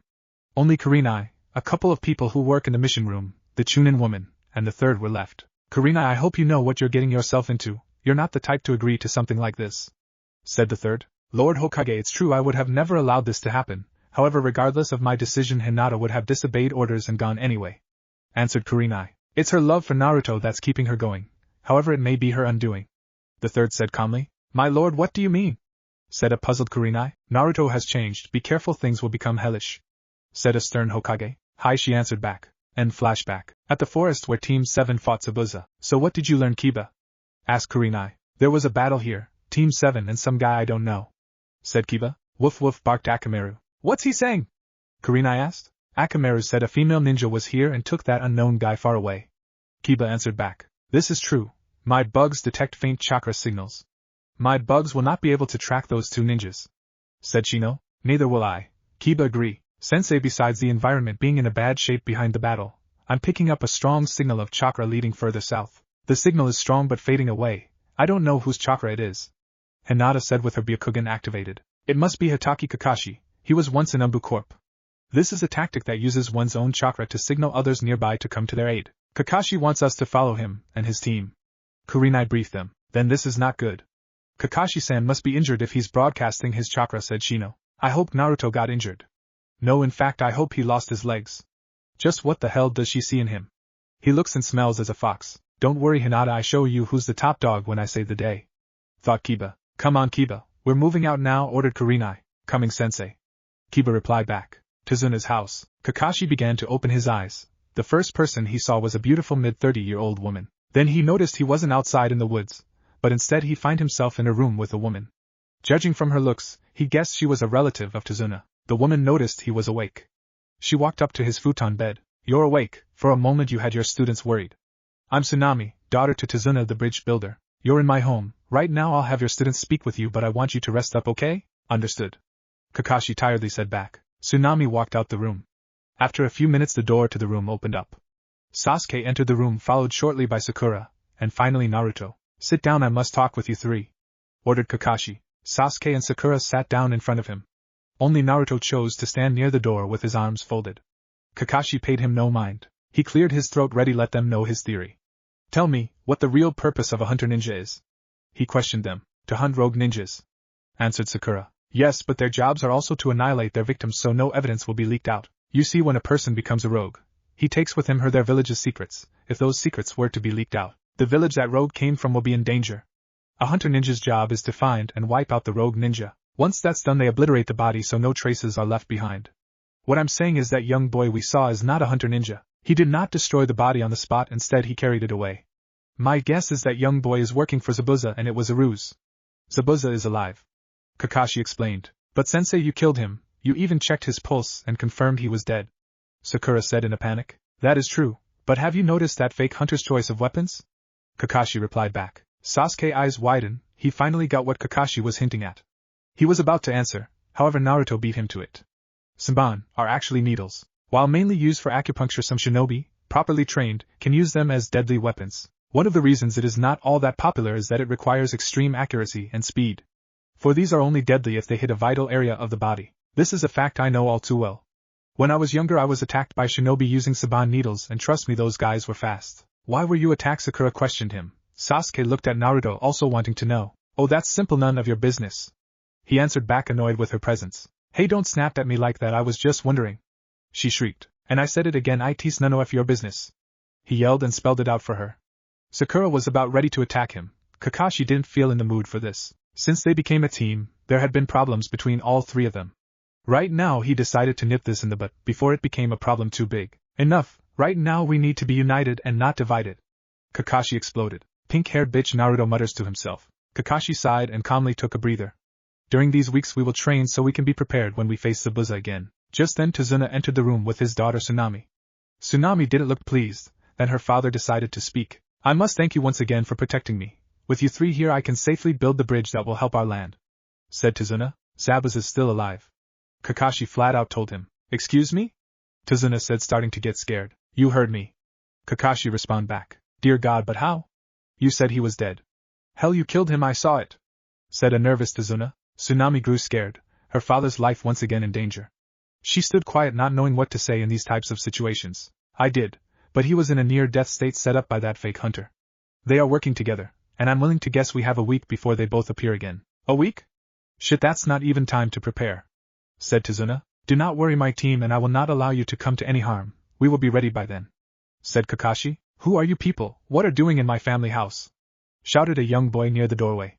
Everyone turned their attention to see a young boy with a hat over his brown hair. The boy didn't look pleased to see strangers in his home. He kept his distance near the doorway. Inari, you're home. Look who came back home, Tsunami said, trying to lighten the mood for her son. Inari, my grandson, I am home, Tazuna shouted. He was happy to see his grandson again. Inari saw his grandfather. He ran up to him and gave him a hug. Tazuna returned the hug and started to pat him on the head in a calming manner. These brave ninja protected me on my way back from Konoha. Their job is to protect me until the bridge is built. They will keep all the bad guys away from me. It makes no difference, they will all be killed by Gato. Inari. Tsunami scorns him. Inari ran out the room, not wanting to be around these people he didn't know. What a little ungrateful brat. Naruto replied to no one. You all must forgive him, for he is a victim just like everyone within these lands. Since Gato took over this land, there hasn't been peace but only chaos. Don't mind my grandson, he is a good kid. Dad, I'll handle Inari. As for everyone else, your sensei needs his rest. Tsunami set her orders. You've heard the lady. I will take some needed rest. I want all of you on standby. Are we expecting another attack? Sasuke asked. No, not at all. Earlier against Zabuza I purposely sent my chakra out. I was once a member of the Umbu Black Ops, and that's a tactic uses to signal other Umbu or Jonin ninja. Hopefully my messenger dog requests said help from Lord Hokage, so expect a team of Jonin to arrive. Kakashi explained. When did you send a messenger? I didn't see you use any dog. Sakura asked Kakashi. Are you for real? He requested help after dealing with those two rogue neens who attacked us. Naruto said. Naruto, please not now. I need my rest, please try to get along with your teammates. Kakashi pleaded with him. Whatever. Naruto stormed out the room. Sasuke and Sakura followed right behind. What's your problem, Naruto Baka? Sakura shouted at him. Dobe, stop trying to act like a badass. Sasuke said. First off, I'm not acting, this is the real me, and my problem is simple. You're useless, Sakura. Naruto answered both of them. What? Sakura responded back. I didn't shudder. Since we became a so-called team, all you do is sit on the sideline and watch Sasuke and myself do all the fight. What did you do? I'll tell you, wait to go, Sasuke-kun, you are so strong, Sasuke-kun. In fact, why the hell are you even a shinobi? She shudders. Don't answer that. You know what a sheltered brat like yourself should do? Instead of being a shinobi, you should become a cheerleader. It would be a good life for you, because you never have to worry about the dangerous life of being a shinobi, and you can cheer for your Sasuke-kun all day long." Naruto chuckled. Sakura broke down and began to cry. Sasuke glared at Naruto. Naruto smirked back at Sasuke, almost like he was daring the Uchiha to attack. "You got problem, Mr. Avenger? Oh, I get it, you don't want the so-called dope upstaging you. Don't let your ego grow just because we got past those two rogue neens, and Zabuza. Remember this, Duckass, you need my help against Zabuza. Without me you, Kakashi, and Sakura would have been fish food. So remember what I said, and keep this in mind. You ain't the shit, and you'll never be the shit." Naruto walked away, leaving Sasuke to stare at his fleeing back, Sakura crying her eyes out while she sat in front of Kakashi's room door, her knees up to her chest, with Naruto. "Hey kid, where you going?" Tazuna said, as he watched Naruto head for the door. "I'm just going to scout the area. Don't worry, you have the others to keep you company. Also keep an eye out for Jonin Ninja from the Hidden Leaf. They will help us out against those targeting you." "Oh okay, well make sure to come back, kid. It was because of you that we survived against Zabuza in the first place," Tazuna said to the blonde spiky hair boy. Naruto walked out the front door and closed it behind him. And just before he left, he heard Tsunami ask her father something. "Father, is that boy really that strong for his age? He looks kind of young to be even considered a threat." "Tsunami, when I first met that kid, I considered him to be weak because of his height. It was until he battled against Zabuza, and he freed his sensei, I come to realize I was a fool. He is strong and I personally believe he will become Hokage like he says he will." Tazuna explained to his daughter about Naruto. Naruto took that moment to leave. He began to walk towards the town. 12 minutes later, a knock was heard on the front door of house. Tsunami, who was closer to the living room, walked towards the door. She opened it halfway just to be sure on who it is. Tsunami noticed a woman with red eyes, and with her were 3 children and a white small dog. Kurenai noticed the woman before her confusion. She decided to introduce herself and her team. "Good evening, I'm Yuhi Kurenai and this is Hida Hinata, Aburaim Shino, and Inuzuka Kiba. We are Team 8, and we were ordered by Lord Hokage to assist Team 7 on this mission." Kurenai explained to the woman before her. "Yes, you're the team we heard of from Kakashi-san and Naruto-san," Tsunami said, assuming they were the team of Jonins. "Naruto, so he's alright?" Hinata asked Tsunami. "Fine from what I can tell. Right now he's not here at the moment," Tsunami answered the girl back. "Where did he go? Did he at least tell you anything?" Shino now asked Tsunami. "He told my father he was going to scout the area." "Hold on. Dad!" Tsunami shouted for her father. "No need to shout, I'm awake," Tazuna said while walking down the stairs. "Dad, did Naruto say he was going scouting?" she asked her father, unsure if Naruto went scouting. "Yes, that's what he told me, but that was 12 minutes ago. He probably went into town, but there's not much he can look for, our town is very poor. By the way, are you the Jonin that is assigned to assist Team 7? Tazuna asked Kurenai. "Yes, I'm a Jonin, however my team consists of Genin, but do not worry, my team can handle this," Kurenai said. "Kurenai, you're not the type to be irresponsible. That is very unlike you to allow newly fresh Genin to take an A-rank mission," Kakashi said while being helped down the stairs by his 2 students. "You're one to talk about being irresponsible." You continued on with this mission knowing the dangers that waited. "But enough about that, what are we up against?" she asked Kakashi. Kakashi, who was helped by his 2 students, took a seat in the living room chair. Tsunami allowed Team 8 in. Kakashi sat in the living waiting for everyone to get comfortable. "Before I answer that, have any of you run into Naruto out there?" Kakashi asked Team 8. "No, I'm afraid not," Kurenai replied back to Kakashi's question. "Well, I guess it can't be helped. Now then, to answer your question. After the attack by the Demon Brothers, my team and I decided to continue the mission. Soon after we arrived in the land of the wave, the demon of the mist Momochi Zabuza attacked us. We learned that he was hired to kill Tazuna, but thanks to good teamwork we were able to defeat him. However, he got away with some help from a fake hunter ninja, Momochi Zabuza, former member of the 7 Swordsmen of the Mist." "Kakashi, my god, this is an A-rank mission. Zabuza is too much to handle," she said as she lost her cool and yelled at him. "That may be so, but what's done is done. Zabuza and his partner are preparing themselves for me and my team, but he won't be expecting you and your team. That will be the key in truly defeating him," Kakashi explained to both teams. "I don't know, Kakashi, I feel that this will not work, but I don't see any other choices here," Kurenai said while she looked towards Hinata. Hinata looked very nervous. Kurenai assumed it was about the mission, but she was wrong.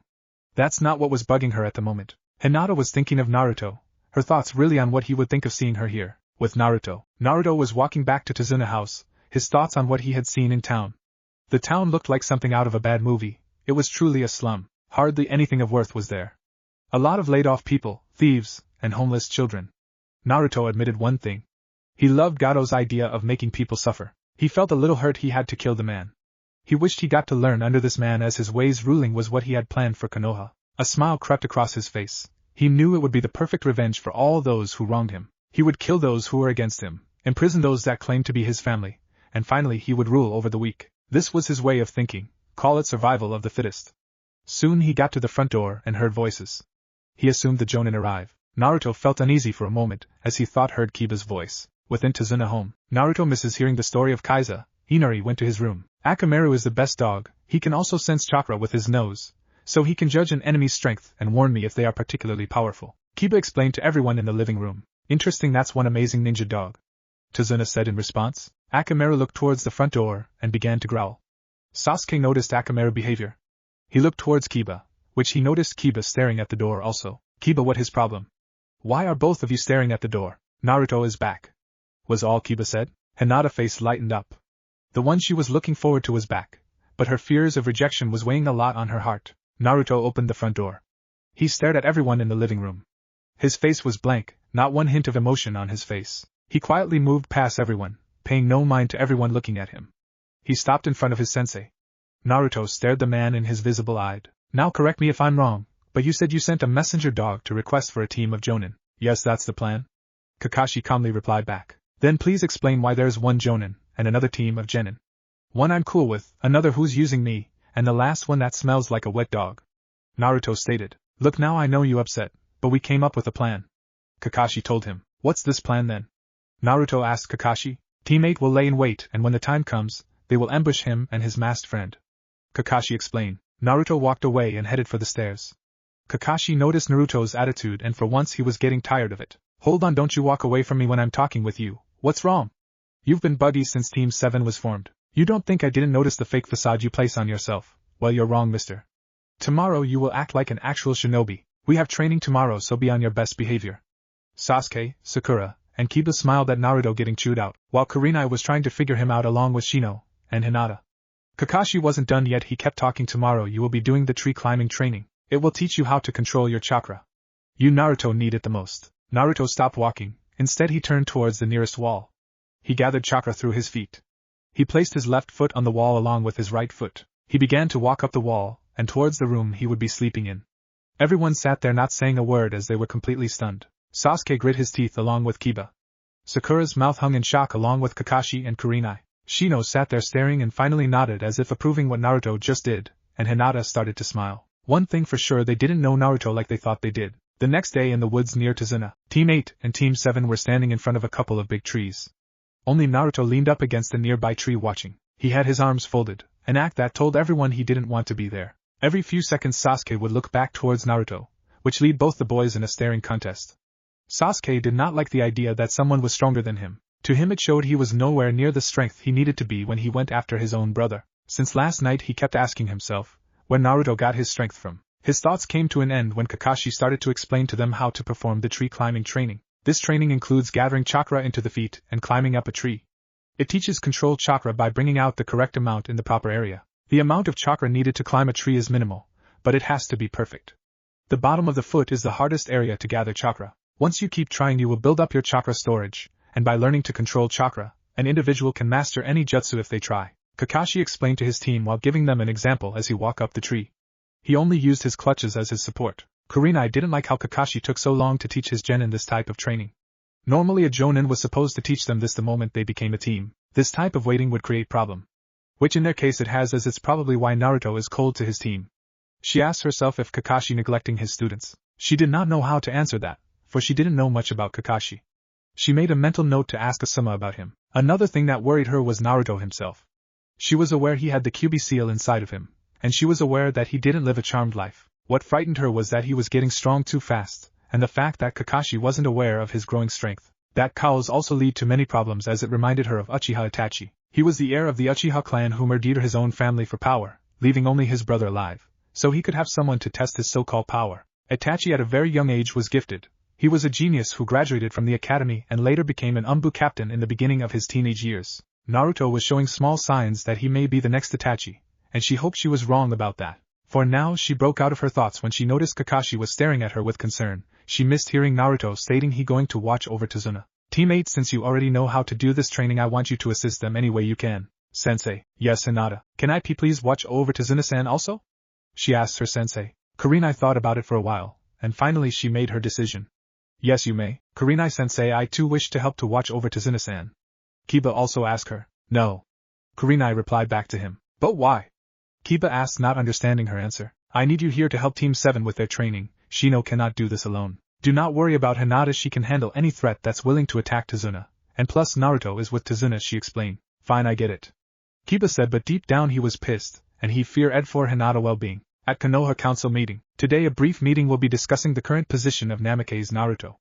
Mitokado Hamura stated. All here who vote Namake's Naruto to be placed under the Clan Restoration Act say I, said Yudatane Koharu. Everyone said I except for Gen and Shikaku. Then Hamura asked if anyone against it say nah.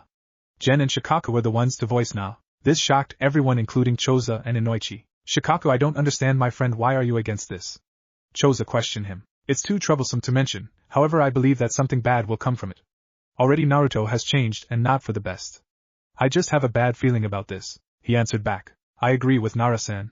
Minato himself was not placed in the CRA, Gen pointed out. That only because he married Kushina, and look how that turned out. If only he took a Konoha woman as his wife, things wouldn't have turned out like this. Some said in anger. Some, you must let it go. Minato didn't choose you. He saw you as his friend and nothing more, Shikaku said to her. I know that already, but still look how Naruto was treated. She tried to point out. I beg to differ. Gen replied back. Everyone stared at him, some trying to figure out what he meant. Hayashi wanted to know the most on what Gen was hinting at. What do you mean, Aburame-san? Hayashi asked him. You said that if Minato would have taken a Konoha woman as his wife that Naruto would have been better off. I say you're wrong, Gen stated. What? Everyone but Shikaku voiced it out. It would have been the same result.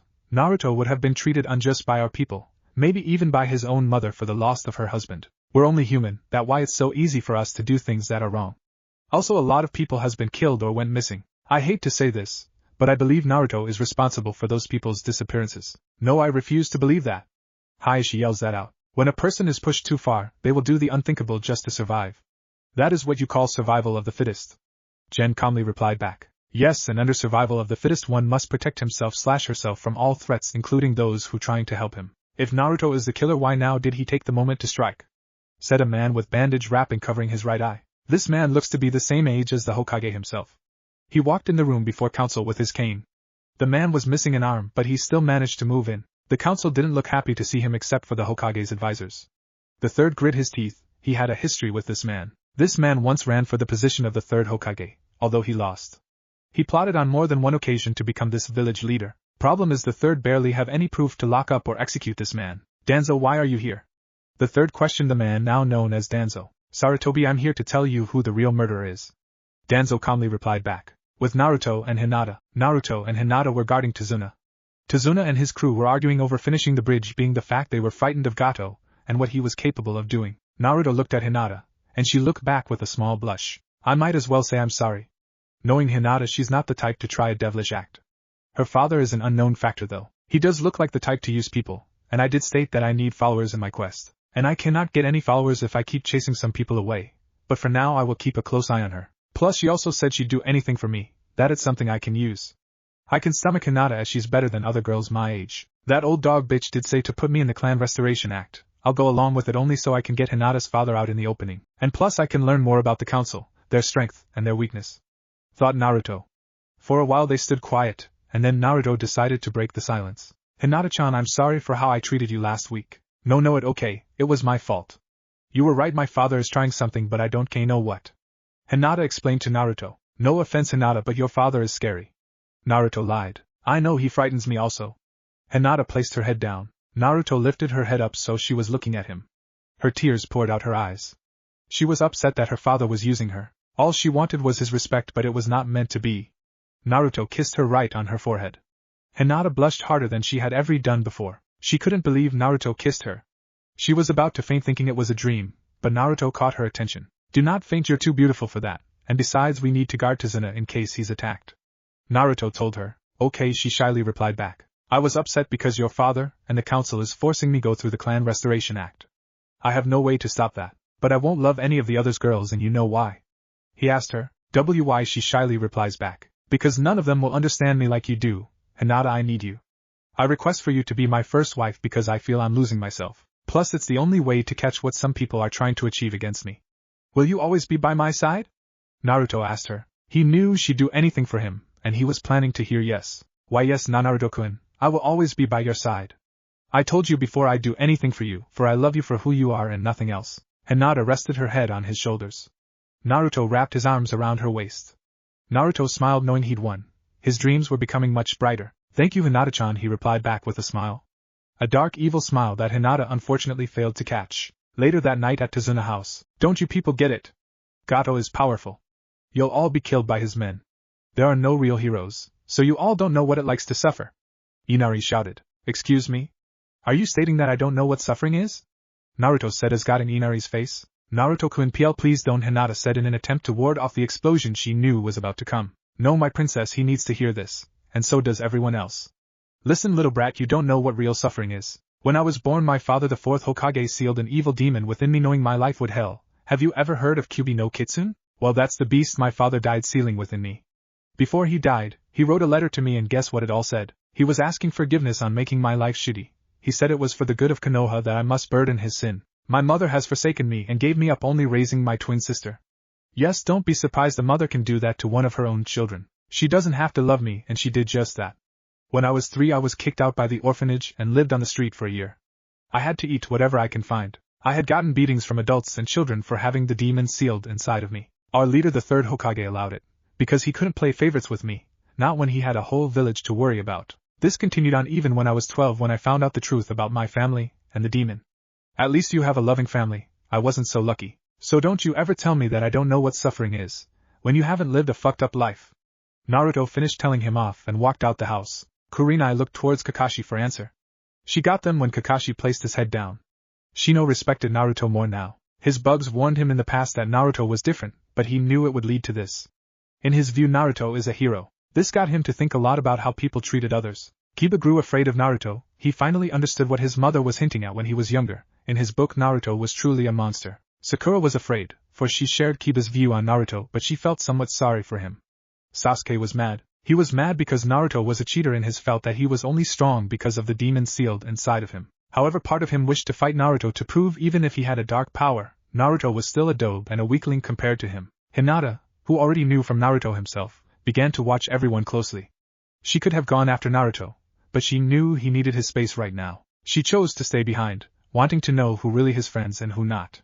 With the corner of her lavender eyes she viewed each of them. Kurenai seemed hurt, probably overhearing Naruto was the fourth son.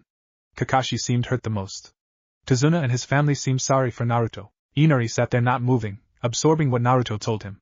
Sakura had a look of confusion. Shino looked back at her and gave a nod, and she found 3 people so far that accepted Naruto. And then there was Kiba and Sasuke. She noticed the looks from them, and knew they did not see Naruto as a human being. This started to make her mad, and she didn't want to be around them. Hinata got up from her seat and she walked towards the staircase, looking right back at Sasuke and Kiba, who seemed to notice her glare. You two make me sick, Hinata said clearly without shuddering.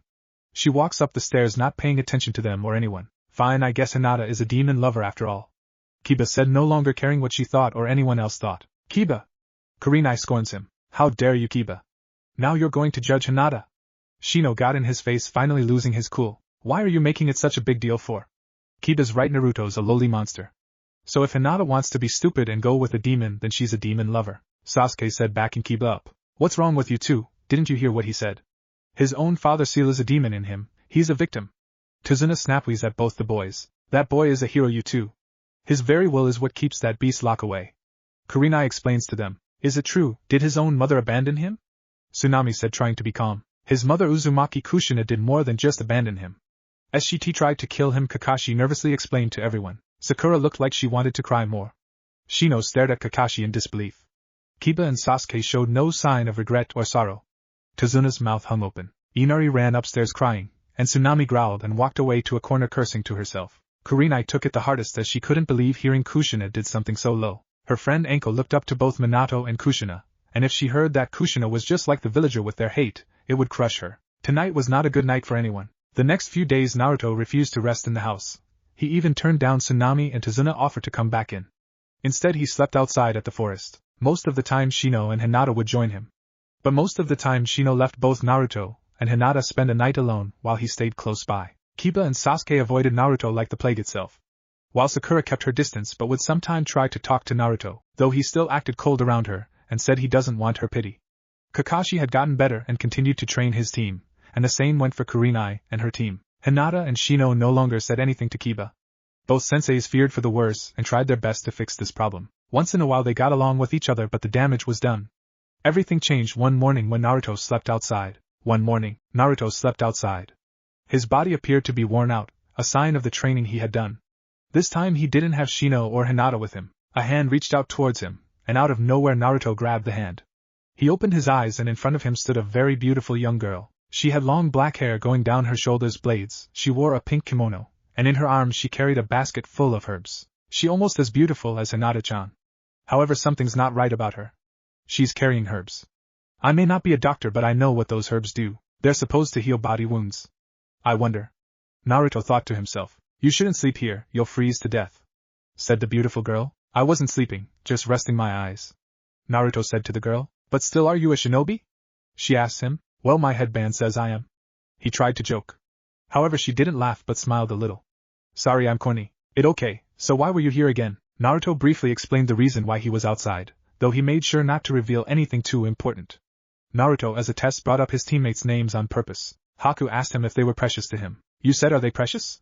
What is precious? Well, to me, one only becomes truly strong when protecting their precious people. But what if those precious people are really wolves in sheep clothing? What do you mean?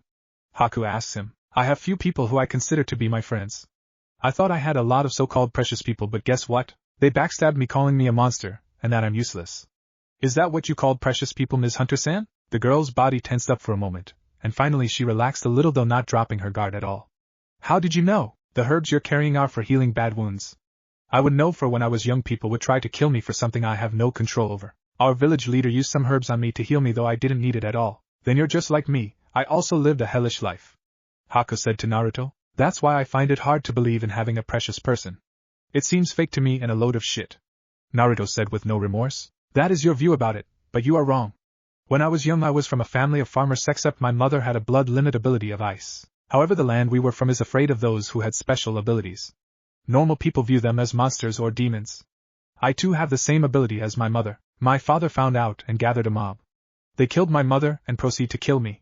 I was so scared that I used my ice power to kill them, including my own father. For months I traveled from one place to the next, living off whatever I could find. I ate from trash cans, and even went so far as to defy a mother dog over food. To everyone else around me I was unimportant. Then one day I met him. Zabuza. Naruto answered for her. Yes, Zabuza-senpai. He found me on the bridge and noticed my condition. I told him he had the same eyes as me. This is true, as he was just like me. He knew pain and suffering all too well. I wasn't afraid of him because he acknowledged me while no one else did. He trained me and raised me as his daughter and as his weapon. Haku explained to Naruto. Then he is using you. It's just like what I'm trying to say, Naruto snapped back. If he wanted to use me, he wouldn't teach me how to be normal. Yes, he trained me to be his weapon, but he also gave me a reason for living. You are a shinobi also. You should know that in the way of the shinobi we are to be tools waiting to be used as seen fit. I do not think you are alone. In fact, I believe you will find your special someone, or you may have already. So now, after hearing what I said, what will you do? We are enemies after all. Haku explained to him. I won't do anything to you. After all, you did come unarmed today. You have also lived an unfair life like me. In fact, you're free to go. Is that wise? I could reveal some info to my senpai about you. Haku told him. I don't mind if you do, it just makes life interesting. What's your name, girl? Naruto asks. Momochi Haku, she replied back. Naruto, just Naruto. I don't have a last name or a family. He gave his name, meaning every word he said. Well, Naruto, I must go and hurry back to Zabuza-senpai. She bowed to him and began to walk away. Haku, Naruto called out to her. Haku turned around and she looked at him. Yes, I will prove to you the ugly side of so-called precious people. I will show you at all cost. He warned her. Haku looks at him strongly. She turned around and continued walking away. She passed Hinata on the way, who stared at her strangely. Hinata wondered why a beautiful teenage girl was near her. Naruto-kun. She looked towards Naruto for some answers, only to notice he had a grim look full of disdain and odium of his face. Hinata figured this girl did or tried something to get on Naruto's bad side. She wanted to follow this girl and would have, but she'd lost plain sight of her. Don't bother Hinata-chan, she's no normal girl. That was Zabuza's so-called hunter ninja. Naruto flat out told her. What did she want? Hinata asked Naruto. She wanted to talk about precious people. That's all she wanted to talk about. Come, let's head back and we will not tell the senseis about this. Naruto ordered Hinata. But now, Naruto-kun, just trust me, she didn't learn anything about your team or mine. She did tell me she lived a mess-up life like I had. Come, let us go before Dog Boy and Duck Ass start signing my death paper in pride. He walked away with Hinata following him. End chapter. Ch6. A few mornings later, Kakashi, Kurenai, Shino, and Hinata stood over Naruto while he was sleeping. Naruto has been pushing himself a lot, but now he needs his rests. Shino explained to the two jonin. It can't be helped. For now we do this without him. Kakashi explained to everyone in the room. Yes, I agree, for we do not know if Gato will retaliate by attacking Tazuna's family. With Naruto here, he can protect them from any threat. Kurenai added while leaving. Kakashi followed after her, leaving only Shino and Hinata in the room. Oh Naruto, please be safe. Hinata said, kissing his lips lightly as Naruto grunted and turned in his sleep. Take care Naruto and look after Tsunami and Inari. Shino said, escorting Hinata out the room with him. 30 minutes later, Team 7 was walking with Tazuna to the bridge, unaware of the mist around them. They arrived at the bridge itself, and to their surprise a horrific scene awaited them. They found bodies of the bridge workers, lying motionless on the ground. Sakura wanted to go check them along with Tazuna, but Kakashi warned them not to move. Look at that boy, he shivers in fear, poor thing. Zabuza's voice echoed throughout the mist. 4 Zabuzas appeared, surrounding them from each side. Go on Sasuke. Kakashi encouraged him to make the first move. Sasuke quickly dispatched the Zabuza clones with a kunai, and he did it in a blink of eye. I tremble with excitement, not fear. Sasuke replies back to wherever Zabuza hiding. Come out Zabuza. Kakashi replied while looking ahead. The mist cleared a little to show not only Zabuza but the fake hunter ninja now known as Haku, standing by his side. They look pretty chummy to me. I'd say they've been pulling scams like that for a long time. Kakashi said, looking at both of them. He's got some nerve facing us again after a trick like that. Sakura said with a pissed off look, and hiding behind a mask. Who does he think he's fooling? Kakashi added in. This got Sakura to get a heated look toward her sensei while voicing her opinion. Speak for yourself, sensei. Stand aside, they're mine. Sasuke said, losing his patience with them. What? Sakura said, unsure what Sasuke going to do. Who does he think he's fooling, hiding behind that mask like some sort of clown? Sasuke said, eyeing the fake hunter ninja. Sasuke-kun, you're so cool. She said with heart-shaped eyes. Unbelievable, I just said that. Sakura, you never change, Kakashi thought to himself. Haku, it seems that one could be a rival for you. Zabuza calmly said while glaring at Sasuke, but not taking his eyes off the others. So it seems. Haku replied back calmly. Haku, we're on the clock here. Try not to play too much around with your prey. Zabuza ordered Haku to make this quick. Understood, Zabuza-senpai. Haku quickly disappeared and reappeared right in front of Sasuke. She pulled out a kunai with her right hand. Sasuke did the same with his left hand. Both of them blocked the attack, holding each other in place. It seems you're helpless. Haku said to Sasuke. This got Sasuke to give a puzzled look. Kakashi, you're no fun, trying to snag an ambush on us. It won't work. Zabuza taunted. Then all of a sudden a water dragon appeared from the water right under the incomplete bridge. Kakashi became puzzled, for he did not see when Zabuza performed the jutsu, let alone figure out when Zabuza realized that this was a trap. Kakashi's thoughts was answered when he noticed the Zabuza he was looking at was a water clone. The real one was behind his clone, barely visible within the mist. Kakashi got himself ready to intervene when he noticed the water dragon went in a different direction. Kakashi understood where it was going. He screamed out for teammate to move out from their hiding spot. Meanwhile, Sasuke had a front row seat to witnessing Haku perform a single-hand signed seal. Haku stomped on the ground with her right foot, secret art, 1,000 needles of death. The splashes of water surrounding them on the bridge went up in the air. They formed blue needles and surrounded Sasuke. Haku back flipped out the way to avoid being caught within this jutsu. Sasuke crouched down and gathered chakra through his legs. In both moments, Haku and Zabuza's attacks hit their mark. Except both their attacks missed their targets. Teammate appeared next to Kakashi, and Sasuke reappeared to Haku's back. He readied the kunai, sending it towards Haku's head. Haku sensed it coming. She dropped down to avoid the kunai, only to be gazed by Sasuke, who kicked her in the face right at her mask. The impact sent her flying back towards Zabuza, where she quickly regained her balance. She stood up and walked to the center of the bridge. Haku, this warm-up is done. Let's finish this. Zabuza said with a serious look. Hi. She replied back. Kiba, Hinata helped Sasuke against that boy. Shino helped Sakura protect Tazuna just in case me and Kakashi failed to hold Zabuza back. Kurenai ordered her team. Roger that, but that isn't a boy, it's a girl. Akamaru and I have her scent. Kiba said while Akamaru barked in agreement with his master's comment. Hinata and Kiba rushed to Sasuke's side. All 4 of them, including Akamaru, surrounded Haku from each side. Zabuza placed his right hand on the hilt of his sword, Kubikiri Hocho. Zabuza let out a chuckle which sent chills down Kurenai and Kakashi's backs. Bad move, you just sent your genin to their deaths. Everyone but Haku was wondering what he meant. Then they noticed Haku's shouting. Secret art, Makio Hyosho, crystal ice mirrors. A dome of mirrors made out of ice appeared, each of them surrounding Haku's opponents. This sent chills down Sasuke, Kiba, Akamaru, and Hinata's backs. They fear this was just the beginning of their nightmare. With Naruto. Naruto woke up. He got out of his futon bed and got dressed. Hinata, Shino, where are you? Hinata, Shino? He called out to them but got no response. He walked out the room and checked each of the rooms where the others were staying. He found no one there, so he went downstairs and found Tsunami and Inari in the living room doing some yarning. Where is everyone? He asked Tsunami. Oh, you're up. They went with my father to finish building the bridge. She answered. Then I will join them. Naruto stated as he headed for the door. Naruto, wait, are you sure you should be moving about? Tsunami asked him, for she worried that he still might be tired. Naruto placed his scarf around his bottom face and covered his whisker marks. I'm fine, no need to worry over me. He walked out the door. His goal for today was fighting the demon of the mist and Haku. Naruto jumped into the trees, traveling from one branch to the next. His thoughts were on Haku. He thought it a joke that having a precious person could give you strength. Even those he found it a joke, some part of him believed what Haku meant. However, those he considered close are what he called followers. Sure, he saved them, but only because they have some use. Hinata was different, even though a part of him believed her to be his follower. There were some days where he saw her differently, almost like he considered her to be very precious. Naruto stopped on one tree deep in thought. Is it possible that my pretending to get her to do what I want is just a ruse? Can it be that she means much more to me? I guess she'd be perfect as my equal, but ... His thoughts came to an end. The reason for this was because he saw a couple of trees and boars were cut down. Naruto took the guess that Gato sent his thugs, and judging by the path of broken trees and dead boars, the trail led back to Tazuna's house. Naruto was left with two options. He could continue on trying to reach his teammates, not caring what happened to the brat and his mother, or he could go back and save them. Naruto chose the second option after thinking it over.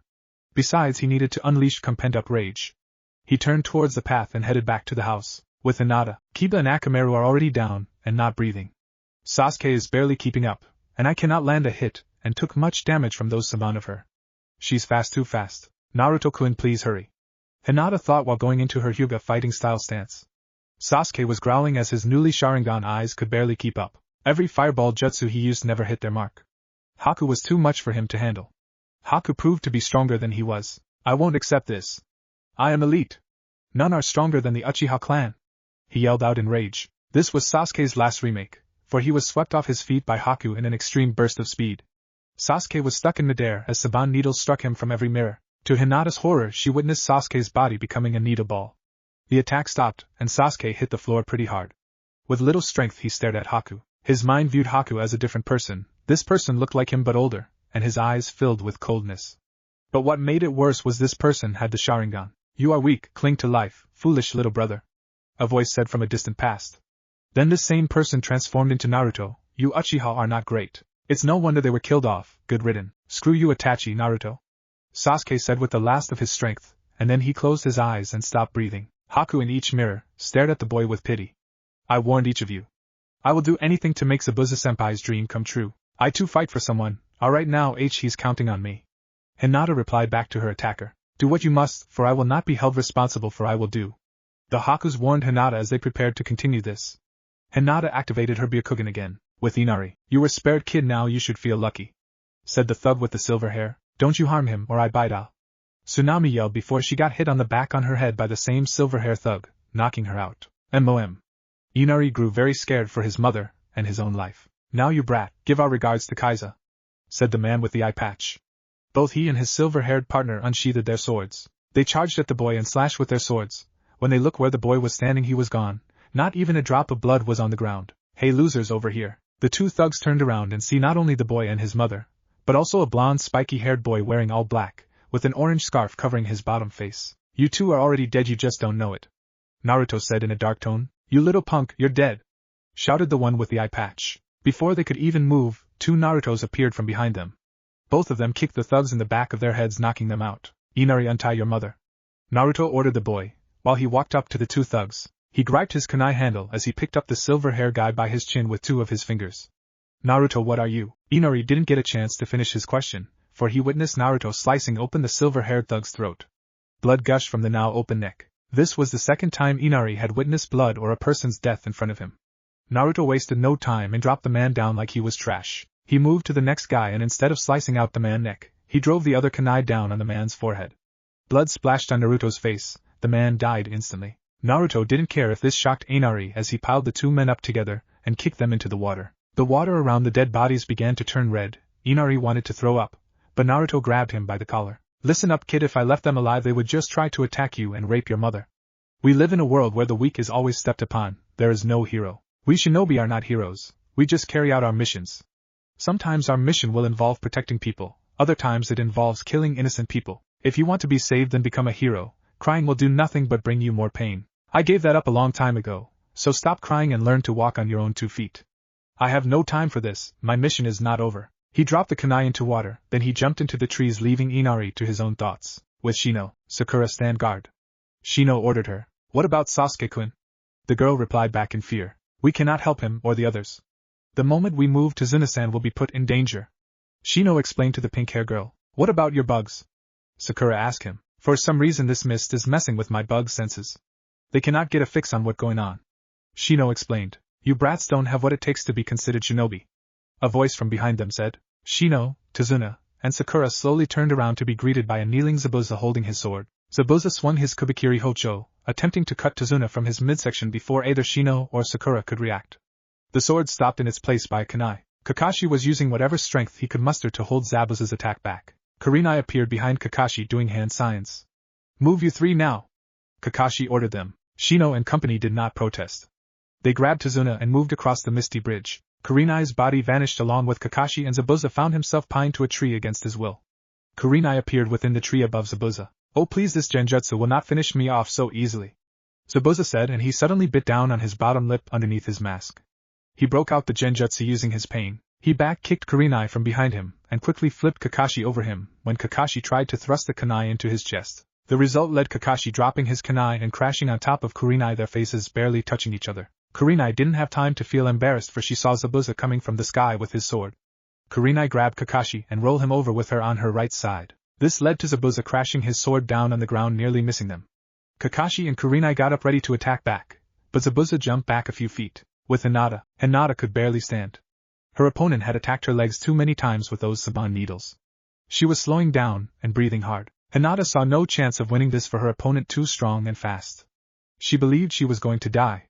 She dropped to her knees in pain. Haku decided to end this now so she could help Zabuza out with his opponents and deal with the other genin. She leaned a little bit out of the mirror. This was her biggest mistake. She didn't see the shuriken star until after it hit her in the face. Luckily her mask was still on, but the impact still knocked her out of the mirror. Hinata looked in front of her and saw her savior. Naruto was standing with his back turned. Naruto-kun. She weakly let out. With Zabuza, the mist cleared a little to show only Naruto, and Hinata with Haku struggling to get up. Zabuza grew angrily over seeing the blonde boy again. He grit his teeth in anger in remembrance of the last time they met. Zabuza threw some shuriken at the blonde. They did not get any closer to their target, for Haku blocked each of them with the Saban needles. Zabuza-senpai, please do not interference. I will be the one to take care of him. Haku pleaded with Zabuza. Zabuza thought it over. Fine, finish him. We're wasting enough time as it is. He ordered her to stop going easy on them. With Naruto, Naruto-kun, we must work together. Hinata tried to convince her love. I see no need to for that. Just leave now, you in the way. He responded, but Hinata pleaded out. You have no concern for your teammates. That boy with the dog tried to attack me. They were the first to fall, then the Uchiha boy did the same, except he lasted longer. None of them listened to girl's warning, and now you're making the same mistake as they did. I warned you when we met. As long as I have something to protect, I will keep getting more strength. Haku explained while merging back in the ice mirrors. Like I care, Kiba and Sasuke are weak against me. He went through some hand signs. He breathed big and opened his mouth, fire style, fireball jutsu. He let out a fireball that headed to where the real Haku was at, hitting its target. Naruto smirked, thinking she would emerge, but his smirk ended when he noticed nothing happen. Then a rain of Saban needles hit him from all directions. Naruto cried out pain. How was she able to attack him like that? He pulled out his shuriken and was about to throw them, but instead he got pushed out the way by someone. The rain of Saban hit Hinata instead of Naruto. Naruto watched with horror on what she done. Naruto-kun, live. She said with her last strength and fell back onto the ground. Naruto felt a part of him die. He hadn't felt this much concern for someone other than the time when Irika took the hit for Naruto from Mizuki's Fuma shuriken. That time it made Naruto felt weak and worthless. Now Hinata had fallen to protect him. She could barely stand, and yet somehow she gathered enough strength to time Haku attacks and push Naruto out the way. Naruto's face twisted with hate, his eyes already changing into the Kyugen. Haku, through the reflection of the mirrors, noticed the change in his eyes. She felt something dark about those eyes. I'm going to force you to kill yourself. Naruto screamed out, trying to find the real Haku. Haku started to think he may have a bloodline like herself, his shouting giving it away. She figured that if his eyes had the ability to make a person kill themselves, then she must take him out quickly. She began to attack over and over each time he got closer in finding her. she kept quickly jumping from one mirror to the next. Finally Naruto dropped to one knee. He kept cursing out and growing angrier. Then his head started to hurt, his Kyugen deactivating. "Ah no, I need more power. Do you wish for more power?" "Who said that?" Naruto said while getting attacked in his back by the Senban. "Do you wish for more power?" The demonic voice said again, but this time within Naruto's head. Naruto took a guess what it is, but he didn't think it could talk to him. "Kyubi?" He whispered, unsure if he was hearing things or not. "If you want to live, take my power and destroy that child. I don't need your help. I can do this on my own." Naruto snapped back. Haku stopped attacking him and noticed that Naruto was arguing with no one. She assumed he had lost it. She stood in her mirror unsure on what to do. "You little brat, I will not die because of you." Everything went dark for Naruto in a brief second. Then he found himself inside a sewer with a room and pipes. Naruto followed the noise, which sounded like loud breathing. The path took him to a big room with a giant cage. A seal was attached on the top of the cage. Naruto got close enough to read the seal, but he couldn't understand it. Luckily Naruto jumped back in time, for a giant claw tried to impale him, but the cage kept it from going any further. "Curses brat, if only this gate wasn't in the way," said the voice behind the cage. Two big red eyes appeared on the other side of the bars, its mouth smirking, showing off all of its teeth. "So you're the fox that bastard sealed inside me? You don't look like much. Man, that yellow flash bastard must have been weak to deal with a weak fox like you." Naruto taunted the fox, knowing it couldn't break free. "Keep it up, you brat, soon you'll let your guard down, and then you're mine. Keep dreaming, fox. All you're doing right now is distracting me from fighting. Because of you my Kyugen got deactivated." Naruto said back to the fox. "How could you use your eyes if your opponent's too fast? Face it, you insect, your opponent is too strong and fast. You're just an ant trying to kill a spider. Watch your mouth, demon." Naruto snapped back at the demon fox. "Or what, pray tell, are you going to do if I don't? It's because of your cockiness that you got that Hyuga killed. And now you'll be joining her. You were helpless then and you're helpless now." Naruto jumped on the bars trying to shake it. "Take that back, I'm not helpless, and you won't disrespect Hinata-chan. You want to prove me wrong? Then take my power and crush that ice user. Give me it. Give me your power," Naruto demanded. The fox smiled more, knowing it could push him in the way it wanted him to do. Red chakra came from the floor and grabbed Naruto. It started to coat him in its evil energy. With Haku, "I must end this now." She charged out the mirror and straight for Naruto with a kunai in her right hand this time. As soon as she got within 5 feet towards Naruto, a wave of foul chakra pushed her back. She landed back safely and noticed Naruto's body healing. His whiskers marks were darkening, but what scared her mostly was his eyes. He had the eyes of a fox. Then she noticed red chakra leaking out of his body. Part of the chakra went up in the air, taking form of a red evil-looking fox. It howled, sending chills throughout her body. Naruto himself let out a howl. His howls sent waves of red chakra against the mirrors. The impact of the waves actually shattered the ice mirrors. In a split second Naruto appeared in front of Haku and sent out a barrage of punches. Haku blocked a couple of them, but the aura around his body started to burn her the moment he hit her body. Her mask started to crack under the force Naruto was unleashing on her. Naruto sent one final punch, an uppercut punch. The attack hit Haku in her mask. She went flying a good distance away from him. The mask finally broke, her face revealed with a smile. A smile showing she was going to die. She struggled to stand on her own 2 feet, all the while holding her hands out, accepting death. "Zabuza, father, please forgive me. I have failed you as a weapon," the only thought going through her head. Naruto ran on all fours like a beast. Haku closed her eyes and accepted the death that awaited her. Instead, she got slapped across her face, causing her to fall over. She looked up at Naruto, noticing his features returning back to normal. She weakly stood up, almost falling over again. Why didn't you kill me? I killed your teammates." She voiced her thoughts out in confusion. "You lost the will to fight, and besides, let's just say a part of me wanted you dead, but I don't take its orders. What you've done to Sasuke and Kiba, I don't give a damn, but Hinata is a different story. It pains me to say this, but you may have been right about precious people. It felt like I heard her voice in my head telling me not to kill you." Haku smiled at hearing that. "That's a weak emotion I must keep in check. Emotion like that must not turn me from my path." Naruto thought to himself. "She must be someone special to you." Haku said to Naruto. "Yes, she is." Naruto meant what he said. Haku sensed something wrong concerning Zabuza. "I'm sorry, but there is one last thing I must do." Haku vanished in such speed, leaving Naruto behind to his own thoughts. Naruto didn't care anymore. To him she proved she was strong, but her attachment for others would get her killed. But he couldn't blame her, as he knew deep down he felt the same way for some. Naruto planned to keep an eye on things. If he saw signs of something or someone trying to prevent him from pursuing his path to his dream, then he would do what he must, no matter the cost. He wasn't paying attention to his surrounding, and somehow he found himself standing over Hinata's body. He picked her up and started to walk away with Hinata in his arms. The mist started to fade away and Naruto noticed Sakura with Tazuna coming towards him. Naruto walked past her, paying her no mind. He noticed Shino looking in shock at him, Then he heard Sakura screaming and crying. Kurenai, who was badly hurt, ran up to Naruto as he set Hinata gently in front of her. Kurenai, like a worried mother, started to cry and check her over. Naruto walked up in front of Kakashi, and right behind Zabuza. Both men were looking over across the bridge, watching some short guy in a suit and sunglasses kick Haku's lifeless, bloody body. He wasn't alone, for he had an army of bandits with him armed to the teeth. You just going to let that old fart do that, her? Naruto said with much force and venom in his tone. Shut it, brat. Haku is dead and useless to me. Zabuza said with his back turned and arms hanging down with blood and stab marks on them. This girl saw you as a precious person, and this is how you repay her?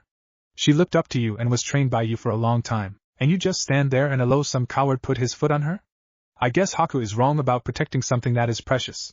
Naruto yelled at him. Naruto, enough. Kakashi said while on his knees. You stupid brat. Don't you dare say Haku was wrong. She was always kind and pure. She couldn't even kill people or any other life. Her heart was too pure for her to become a demon like Zabuza yelled back at Naruto with his tears coming down. Her couldn't kill anyone? But Hinata? Naruto looked toward Hinata and noticed she was breathing now. Kakashi-sensei, Naruto, Sasuke-kun and Kiba, and Akamaru are alive. Sakura cheered out, holding Sasuke with the other by her side. Men, I want you to kill Tazuna and his little helper. Heck, kill Zabuza too. I wasn't going to pay Zabuza anyway. You guys can get his cut. The man now recognized as Gato ordered out to his men. Kid, your words cut deeper than any sharp blade. Kakashi, our fight is over. Throw me a kunai. Zabuza said while uniting his bandage's mouthpiece with his teeth. Here. Kakashi threw him a kunai and Zabuza caught it with his teeth by the handle. Zabuza ran forth and started to slash at every bandit, while taking fatal hits from some who were still alive. By the time Zabuza got to Gato, he had a lot of spears and swords attached to his back. Blood running down his body like a fountain. He fell to his knees in front of Gato. If you're in such a hurry to be reunited with your little friend, go alone. Gato said to the demon of the mist. Zabuza got back up barely. I have no intention of going to the same place as Haku. What are you babbling about? Ugh, he grew scared of Zabuza being this close to him. I'm taking you with me to hell. Even an ogre in name, only a washout from Kirigakure village, can become a real demon in how he meets his death. Once we're in hell, I can take my time and show you over and over who is, or is not, a baby demon. Zabuza slashed and thrust the kunai into Gato's neck and chest. This caused Gato to fall off the bridge into a watery grave. Zabuza dropped on both knees, getting impaled from behind by the bandits' weapons. The bandits grew angry and decided with Gato gone they needed to raid the village. Then an arrow appears in front of them in the ground. Far behind the Konoha ninja were the people of the Waves village. They were armed with weapons and armor, and the one leading them is Inari with his mother by his side. Naruto took advantage of the bandits' confusion. He pulled out kunai in both of his hands and charged at them. Naruto, stop! Kakashi yelled out. However, it went on deaf ears. Naruto secretly activated his Kyugen and started attacking the bandits. He slit one bandit's neck to the next, and when some bandits tried to fight back, he would look at them, causing them to kill themselves by slitting their necks or impaling their own eyes, or cutting their own heads off. Kakashi was about to summon some shadow clones until he saw the bandits killing themselves while Naruto looked at them. He didn't know what was going on. He didn't even see Naruto's eyes. Sakura grew scared watching what happened before her. Sasuke and Kiba were in more shock. Akamaru whimpered in pure fear. Shino couldn't figure out what the hell was going on. Kurenai held Hinata closely, watching in fear. Hinata saw something in Naruto's eyes when he quickly turned to the next opponent. She didn't know what it is, but she knew Naruto's eyes were different from his blue color's ones. She tried to call out to him, but her voice was too weak, and then she lost consciousness. When it was over, only Naruto stood standing, bathed in blood that was not his own. His eyes went back to normal, and his back turned to his viewers. The next day, Haku did not die at the Battle of the Bridge. Shockingly enough, she survived the lightning blade sent at her heart, which missed by an inch. She lay tiredly at a hospital, half awake to the world. Naruto quietly entered her room and he walked up to her bed. I guess you were right about having unknown strength. Zabuza died taking down half the bandits and Gato himself before being taken down himself. It was amazing he was so weak and yet he kept going. As for the rest of the bandits, I took care of that. We thought you were dead until I checked you over and rushed you and Hinata to the hospital. You were saved in time. And I want to thank you for not killing Hinata-chan. Zabuza wanted to make sure you live a good life. That was his last wish for you. Naruto lied about that last part. When you get better, look me up in Konoha in the Land of Fire. Maybe you can show me more of this strength. He said his final piece and left her room, leaving her to her own thoughts. A week later, since the events at the bridge, the problems in Wave were over. Naruto had become a hero to the people of Wave. Even through violence, the people saw him as a hero who freed them from a hell they were trapped in. Hinata and Shino were the only ones able to be around Naruto. Everyone, including Kurenai, grew much more afraid of him. They have returned back to Konoha, and now we find Kakashi and Kurenai in the third Hokage's office. And that what exactly happened, Lord Hokage? Kakashi explained everything that had happened during the Wave mission. I see. But that doesn't fully explain how Naruto was able to get those men to kill themselves. The third said. Lord Hokage, he told Kakashi and me that he used the QB eyes to frighten them. This we can vouch for as we did sense the fox's chakra while battling Zabuza. Kurenai explained a little more clearly. I'm going to have to call Jiraiya back. He must see the seal and make sure the fox is not trying to escape. I believe the fox is somewhat controlling Naruto, and maybe forcing him to do things he normally wouldn't do. The third explained to both Jonin. That would explain his behavior lately. Kakashi said calmly. I want to believe that, but I get a feeling that's not the case here. Kurenai said to both men. The third was about to answer that, but he sensed someone at the door.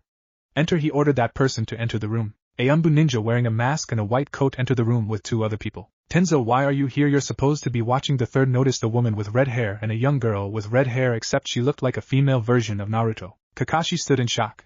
Kurenai grew angry but tried to remain calm. Hello old man, I'm here to see my son, the red-hair woman said calmly with a hurt look in her eyes. Kushin and Naruto will be back later next month. For now you and Carrie stay in my manor.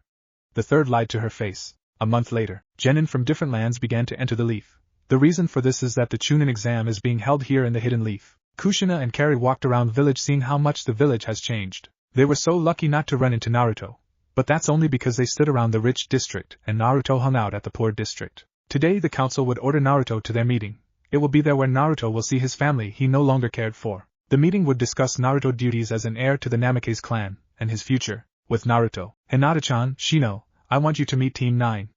Naruto said, introducing them at his favorite ramen shop. Hello everyone, she shyly said. Nice to meet you all, Shino said calmly. Hello, I'm Saki, said Saki. Nice to meet you all. Also I'm Kira. I'm Renji, and I must hand it to you, Naruto, I didn't think you were so smooth with the ladies. Renji said with newfound respect for Naruto. Think I try my best with my girl Hinata. I mean, we're not officially boyfriend and girlfriend yet, but that will change soon. He placed his arms around Hinata and kissed her on the lips. Hinata blushed very red but returned the kiss. Uzumaki, Naruto, you are to report to council room, said a female Umbu with purple hair. Naruto paid her no mind on purpose. This made the Umbu woman angry. Hey kid, are you trying to make me mad? I said Uzumaki, Naruto, you are to report to the council room. I heard you the first time, but remember this and please do. I am not a stinking Uzumaki. I'm just Naruto and nothing more. The woman looked at quietly. Just be there. She vanished in a leaf shunshin. Hey guys, how about you join me in the council meeting as my guests? Naruto asked them. I don't know. The council just wants you and only you. Saki said to Naruto. Do you always do what you told? And besides, you get to see me in action against the old farts. Naruto reassured them. Team 9 looked at each other, and then nodded. Okay, we'll go with you, but remember our deal. Saki reminded Naruto. Hinata-chan, Shino, I need you too also. I got a bad feeling something will happen. It's been like this for a few days now since more genin from different lands kept entering our village. I need you guys for support. Can I count on you too? Naruto asked them and got his answer when Hinata kissed him back. Of course, we're your friends, Naruto. Shino said calmly. Excuse me? A girl with orange hair and a ponytail approached them. Yo, what do you want, Wo? Renji blushed at the orange hair girl. Hi, my name Fuma Sasami and I'm looking for a shop where I can buy some herbs. I'm new in town and not around these parts. Hi, I am Ren, no I mean Renji. The other Konoha genin smirked at this except for Naruto, who didn't care. Sasami giggled a little on how cute Renji was with having such a hard time trying to talk. Sasami, I can show you a couple of herb shops. Renji said shyly. Please do, Renji, right now we must go. Naruto ordered them. What about Renji? Saki asked Naruto. He's busy at the moment, besides you can tell him what happened. He walked away with Hinata, holding his arms around her. Hinata looked at Naruto in his face, but mainly his eyes. She hadn't forgot what she saw a month ago. She'd been meaning to ask him, but each time she went to go ask him she felt uneasy about it. So for the time being she decided to wait until he brought it up, or if she saw it again she'd ask him. Hinata knew something was bothering him. She can feel it. She felt that today she would get her answer, and it wouldn't be good. End chapter. Ch. 7. With Naruto. Naruto and his group had reached the council room. As they head inside he couldn't help but feel a cold feeling going through his stomach. This usually happened when something unpleasant was going to happen to him. He looked at each of the councilmen, including the women. Each of them had a look of pride and happiness except for Shino's father and Shikamaru's father. Something was wrong and he didn't like, and neither did Hinata. She tightened her grip on his arms, and Naruto saw the reason why. Her father had the biggest smile he could display on his face. Naruto hated that look as it reminded him of the abuser who would torment him, or tried to kill him. He growled a little, not liking this one bit. This better be fucking good, and where's the old man? He asked, annoyed by their smiles. Naruto, watch your mouth. Some screamed at him for the disrespect. The two members of Team 9 watched this in disbelief. Naruto was planning to keep their promise. Don't tell me how to fucking speak. I'll ask again, where is the old man, and what do you old farts want with me? He asks once again. Shino, why are you here and how do you know Naruto? Ask a worried General. Naruto grew angry over how his question got changed around. Hey, I asked a fucking question here. He exploded, no longer trying to remain calm. That's enough, Namikaze Naruto. You will show the council some respect. The elderly woman named Kohara said, raising her voice. Team 9's eyes almost fell out their heads at the moment they heard Namikaze. They remembered through their teaching and Sensei's lecture on what that name stood for. They looked at Naruto and started to picture him as the fourth Hokage. Kira assumed there is a connection between the two. Saki noticed Naruto's face becoming more intense. Listen, you old ass bat, do not call me by that name. Naruto said to the elderly woman in a calm manner, although his face showed his anger. Why are you making this a big deal, Naruto? The Namikaze is an honorable clan. Some said to Naruto, trying to reason with him. These fucking people, especially that bitch right there. When this is all over, I'm going to take my anger out on some of them. Naruto thought to himself. The Namikaze clan is nothing more than a bunch of cowards who do nothing more than destroy lives. Enough of this. What is the reason for summoning me? Naruto snapped at each and every council member in the room. How dare you talk like that about your own father's clan? Choza shouted out, hearing enough. Silence, we did not summon you here for this. We summoned you here for an important reason. Hayashi explained to the blonde child while watching him and his group closely. Then it better be good. I'm supposed to meet my sensei very soon, and your little gathering is messing me over. Naruto said calmly now. Very well, we summoned you are here today to discuss your future as a clan heir to Namikaze clan. You have no say in the matter, for you are in the CRA, and must bring back your clan at all costs, said the third Hokage, who entered at the far end of the room, but he did not enter alone. A woman with red hair and a girl about Naruto's age entered the room also. Naruto was about to answer the third when he looked at the woman and the girl. He noticed the girl had red hair and blue eyes like himself, but what started to nag him is that she looked like a female version of him. He grit his teeth, not liking this. Then he looked at the woman, who had a look of sorrow on her face. Then he started to remember something he locked long ago. Flashback. You stinking monster! Because of you my husband is dead. The woman with red hair said, fuming, while she tightens her hand around a small blonde hair boy neck. The little boy struggled to breathe while tears run down his eyes. He slowly looks toward his twin sister for help, only to see her in the corner shaking in fear. The boy thought he was going to die until he noticed a couple of masked people taking down the crazed woman. She struggled underneath them, trying to break free. For the young boy, this isn't a new experience. He always get attacked mostly by other people, and sometime his own mother. But today was different. His mother was trying to kill him for giving her a gift, a yellow sunflower. Instead she snapped and tried to kill him. While she cursed and screams, an old man with a white robe and a hat with the symbol fire on it enters the home. This man is angry. He walks right up to the struggling woman, who now on her feet, thanks to the umbus holding her. Have you lost your mind, Kushina? This is your son. The old yells at the red-head woman. That thing is not my son. My son died with my beloved. That the demon who took my Minato-kun. Kushina yells back with tears pouring down her eyes. My god, Kushina, what would Minato think? Naruto. The third rushed to Naruto, who on the floor in a fetus position. Naruto's eyes looked blank and lost. Inu, get a doctor here now. The Hokage orders the silver hair umbu. The silver hair umbu called Inu. Waste no time, shun out the house and search for a doctor. The Hokage looks at the pitiful, wondering how much grief she under. You two take her to Ibiki. I will stay her with the twin. The Hokage orders his other umbu ninjas. They drags their prisoner, whom basically is kicking and screaming until one umbu had enough. He punched her in the gut hard, allowing her to fall over as the other picked her and carried her away. The third Hokage motioned the little girl toward him. She hesitant but slowly came closer to the Hokage, but not any closer to her brother. After a while Inu came back with brunette hair. Woman sent a glare toward Naruto the moment she see him, but that quickly came to an end when she felt a strong killing intent coming from the Hokage. The intent so strong began to choke the female doctor in her place. Rin, is there a problem? The third asked her, daring her say something he wouldn't like. And no, my lord, she struggled to say. Good, now will you be so kind to help Naruto out? The third said calmly. 20 minutes later. I did all I can, but it's his mind that is damaged, Rin said with no emotion on her face. Why is his mind damaged, and how long will it last? The third asks Rin. He is going through a trauma event, and how long it lasts is unknown even to me. Perhaps if Tsunade-sama was here herself it would be different, for now he lost memory on who his family. It may take some time, but his memories will eventually return, she explains, while the third give Naruto a look of pity. I'm so sorry, Minato, please forgive. I couldn't be there for your son. I feel that Kushina will not take care of Naruto, but instead she tries to kill him when the need rises, the third whispered to himself. End flashback. Yu, how fucking dare you, your face, die you cow. Naruto pulled out a kunai and broke free of Hinata grips. He charged right at Kushina ready to kill her, but he was stopped and held by the Ino Shikacho team. Shikaki using his Shadow's possession jutsu to hold Naruto down, while Inoichi and Choza stand ready just in case. I can't move, let MG go. Kushina hesitant at first but slowly moved toward her son. Naruto, please forgive, I wasn't in the right stage of mind. It took me years away from Konoha that I realized I was wrong. Please, I just want us. She didn't get far as Naruto spat in her face when she got close enough. Mom! Carrie screams and ran up to her. It okay honey who are you? Kushina said while wiping the spit off her face. In her way standing between her and Naruto is a young girl with lavender eyes. Hinata stand down. Hayashi orders his down. Then Shikaku jutsu start to break. Shikaku why is your jutsu weakling? Inoichi said noticing Shikaku getting thinner. This is so troublesome Shikaku said noticing his right arm covered with bugs. Shino call back your insect now. Jen yells at him while heading toward Shikaku. I will not father, you all wrong to do this to Naruto. She has no right over Naruto, she abandoned him and even tries to kill him on more than occasion. I defend Naruto for he my friend Shino said not backing down. However his bugs began to get off Shikaku. This plagued Shino until he saw why. His own father is commanding the bugs within him. You will cease to stop my son, this isn't your business or mine Jen explains. Shikaku was about to move until Inoichi screams out too. From behind Saki tries to ambush Shikaku but he well aware. He elbows her hard at her stomach. The result led to Saki on her knee holding her stomach while moaning. Kira run to her only to stop in his track when Choza block his path. Naruto grew very angry over this. He began to emit out the red chakra which belonged to the Kyuubi no Kitsune. This got everyone to pause in their track out of fear. Hinata felt scare as she peeked a little to get a glimpse of Naruto. Naruto's teeth have gotten longer, and his eyes are bloodshot red. He was ready to attack.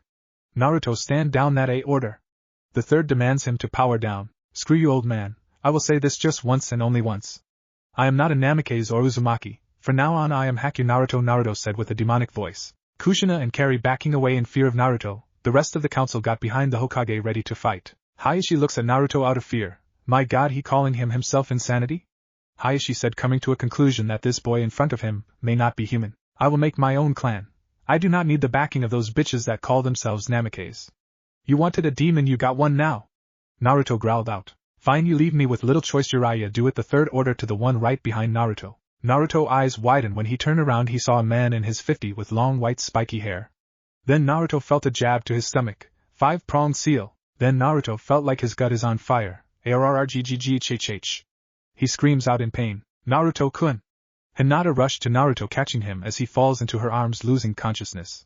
She tries to shake him trying to get him to wake up. Don't bother he will be out for a while. Sarutobi-sensei it seemed you weren't lying about Naruto. It just hard to see Minato-san act like this Jiraiya said in debrief. Yeah, and it only gotten worse the third said as he turned his attention toward Kushina who is on the floor shaking in fear. However Carrie took the moment to charge at her former brother with a kunai in her hand. Die you monster! Carrie screams out. Everyone in the room couldn't react any sooner except for Hinata who already intercept her. Hinata hit Carrie a couple of times with some Juken attacks toward her chakra points, and finally she sends one last strike at Carrie's right chest as a warning. Carrie flew back hitting the floor pretty hard. Carrie! Kushina moved toward her daughter and placed her in her arms. She sends dagger glare toward the young Hyugas for hurting her daughter.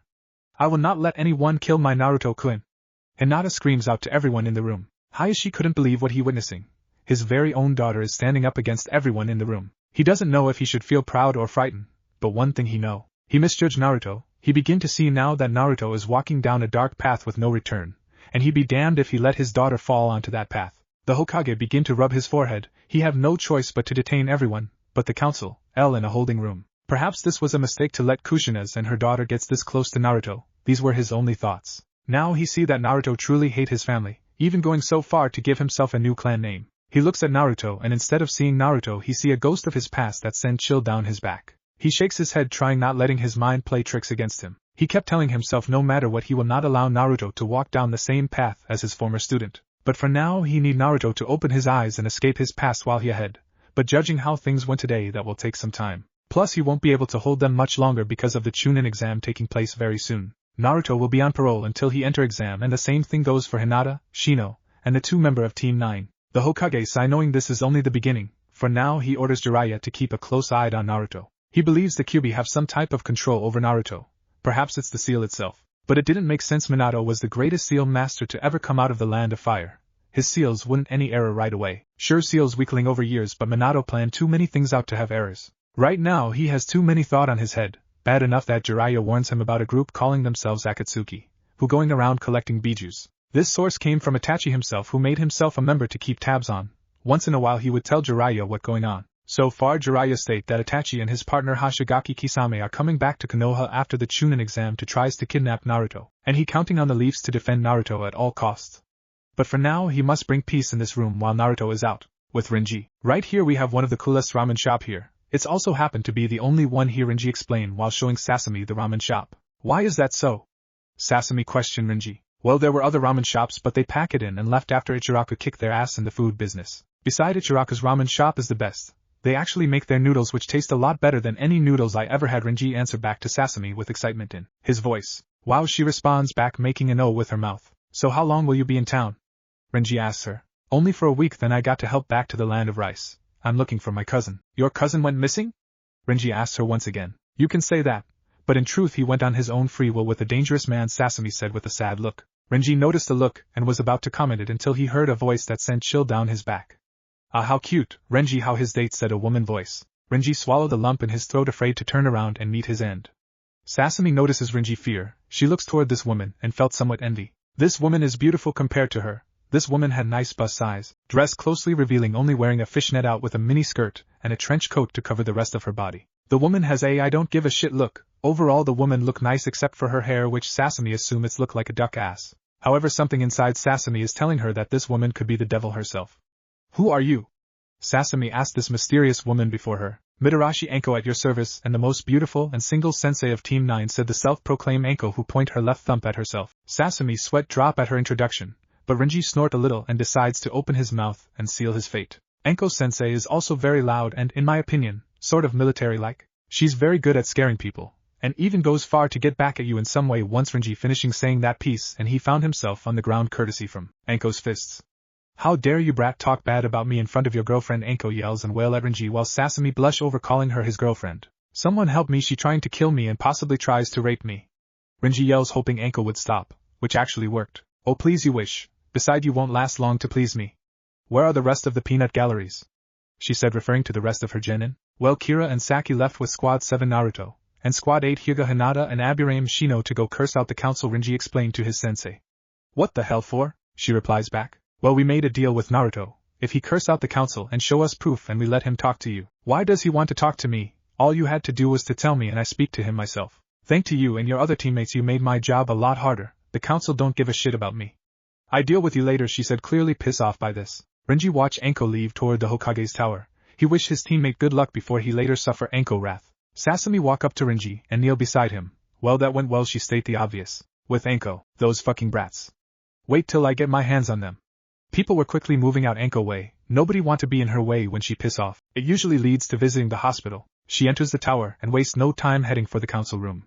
She walks in the room ready to chew her team for creating this mess. Then her mood changed when she notices the shape the room was in. Tables were destroyed and a lot of Umbu ninjas were in the room trying to help up a girl with red hair and woman that Anko thought it was the Red Death herself. Anko was about to answer until she heard Hayashi mutter something. I can't believe that my daughter would not only disobey me but the Hokage himself. Lord Hokage, please forgive me for the way she act. I promise you Hinata will be punished for her crime. There is no need, Hayashi. She was only protecting Naruto and her friends. Anko, what bring you here today? The third asked her in surprise in seeing her. Anko shake her head, not worrying about what happened in this room but wondering where is her team. Lord Hokage, where is my unit? I heard they came to the council room with one Uzumaki Naruto? He no longer Uzumaki, but now known as Haku Naruto, he correct her. What has happened, and is that his mother Uzumaki Kushina? Anko asked the old man. The third sighed before answering her. Was his mother. He disowned himself from the Namikaze and Uzumaki clan. But enough about that. Your genins were here but are being detained at the moment for attacking the council and disobeying my orders. What the hell has happened? Anko yells out in fear for her students. A long story, the third said, which he began to explain from the beginning on what has happened with Naruto. Naruto slowly opened his eyes. The first thing he notices is that he in a white with white wallpaper. His only guess is he in the hospital. Then he starts to remember why he here in the first place.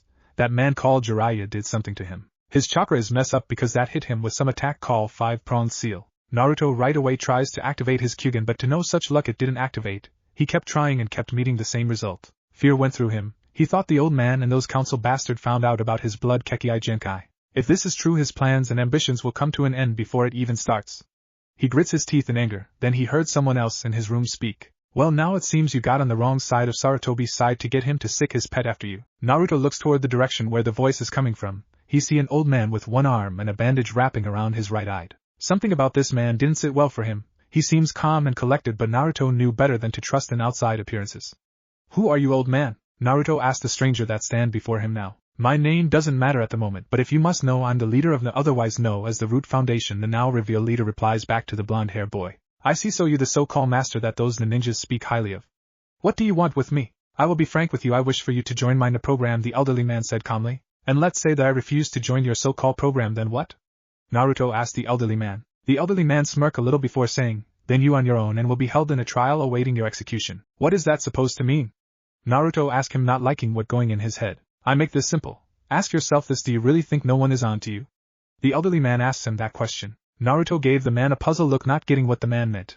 The elderly man saw this and decides to answer for Naruto. No, you haven't got away with murdering those civilians. Sarutobi Hiruzen is on to you. The first time you got away with it, but the second and other time you got lazy in trying to cover your trace. My ninjas did the best they could to get rid of the evidence. However, Hiruzen still found out little by little. And to make matter worse, Hiruzen suspect me helping your cover-up. You have potential, I can see that, but let's face it, you don't have the skills to even call yourself a shinobi. Naruto grits his teeth and growls at the old man before him. That is what I'm talking about. You give in to emotion too much, you let it blind you and put you in a rage.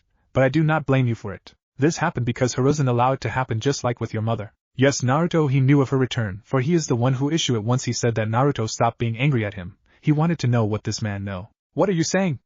Are you saying the old man allowed that demon and her child back here on purpose?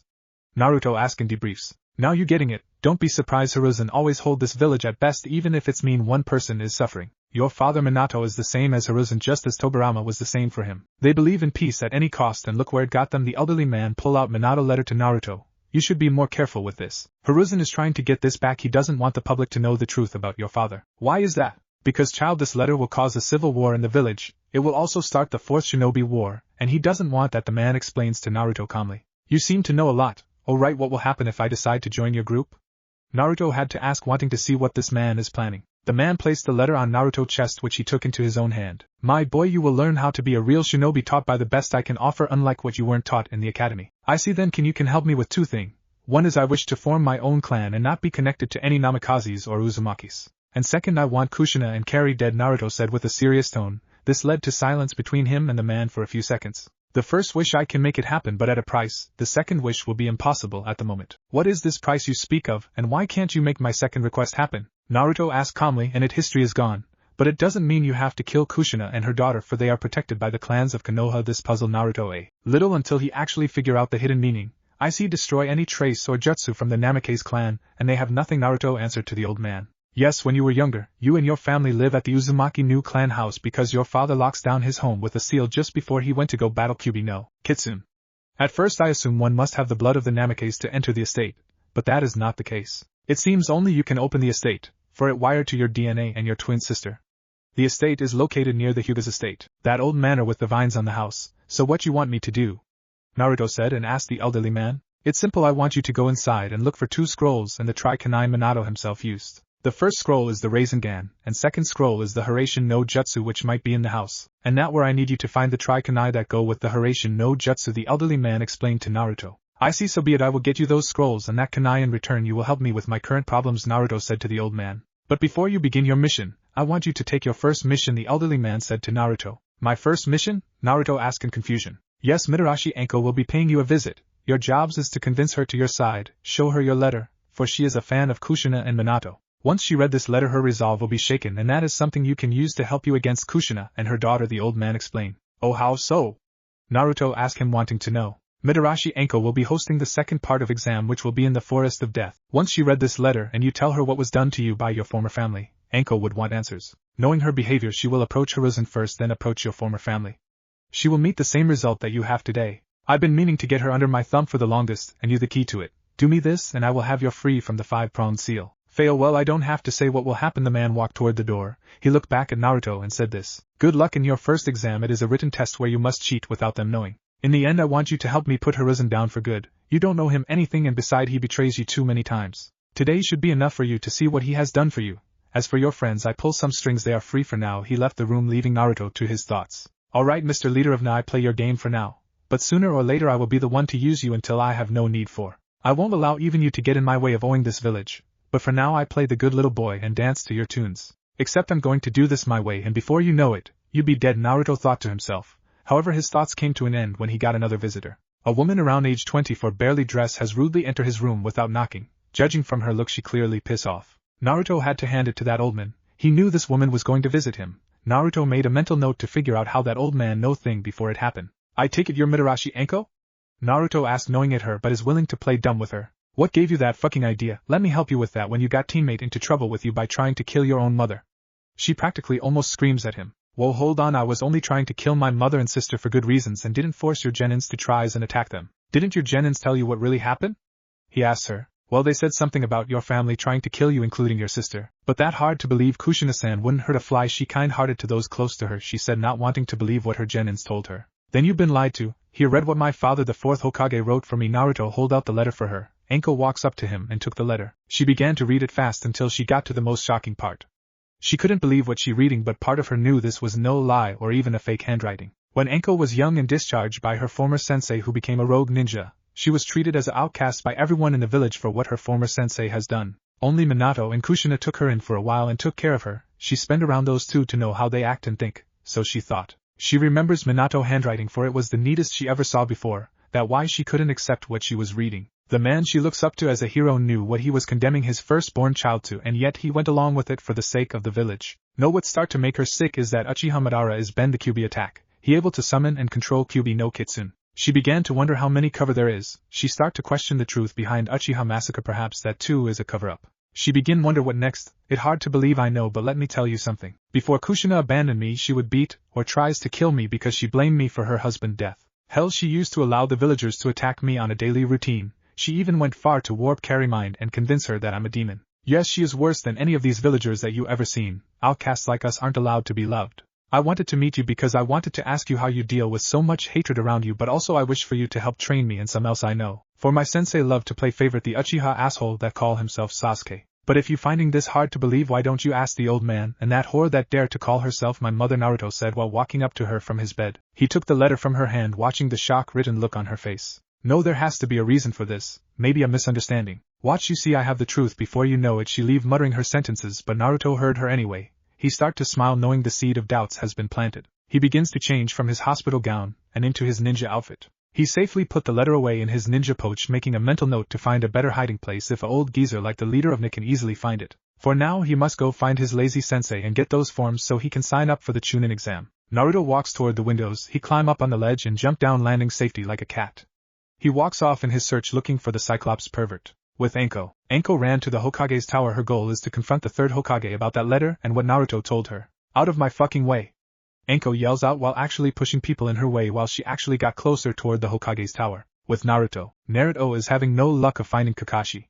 He always wonder why he can find him in the village, but yet always manage to be late for their little team meeting. A thought went through his head telling him that Kakashi might be talking to old man Hokage. Since meeting the so-called leader of Ne, he began to be cautioned from now on. He unsure if the old man keeps tabs on him during the day, but he can't deny that ninjas aren't. Since he started to get revenge against those who ever hurt him, they would show up and clean up the evidence and mess he made. But now he was told that the Hokage is getting closer to pinning the murders on him. He would have to guess that Inuzuka ninjas is sniffing out what left of the evidence and squealing to the Hokage. This type of thoughts start to pick at Naruto. He already has enough problems with one Inuzuka and now he must deal with other members of that clan. Naruto knew he must do something about that clan once and for all, or at least send a message to back off of him. He was going to go deeper in this until he heard a noise down the alleyway. Naruto decides to go check it out for it sound familiar to him. He arrived to see Konohamaru being held up in the air by his neck by some guy dressed up in a black jumpsuit, and face paint on his face with something huge on his back. Konohamaru's friends were huddled behind Sakura, scare on what to do as this mysterious guy start to choke Konohamaru.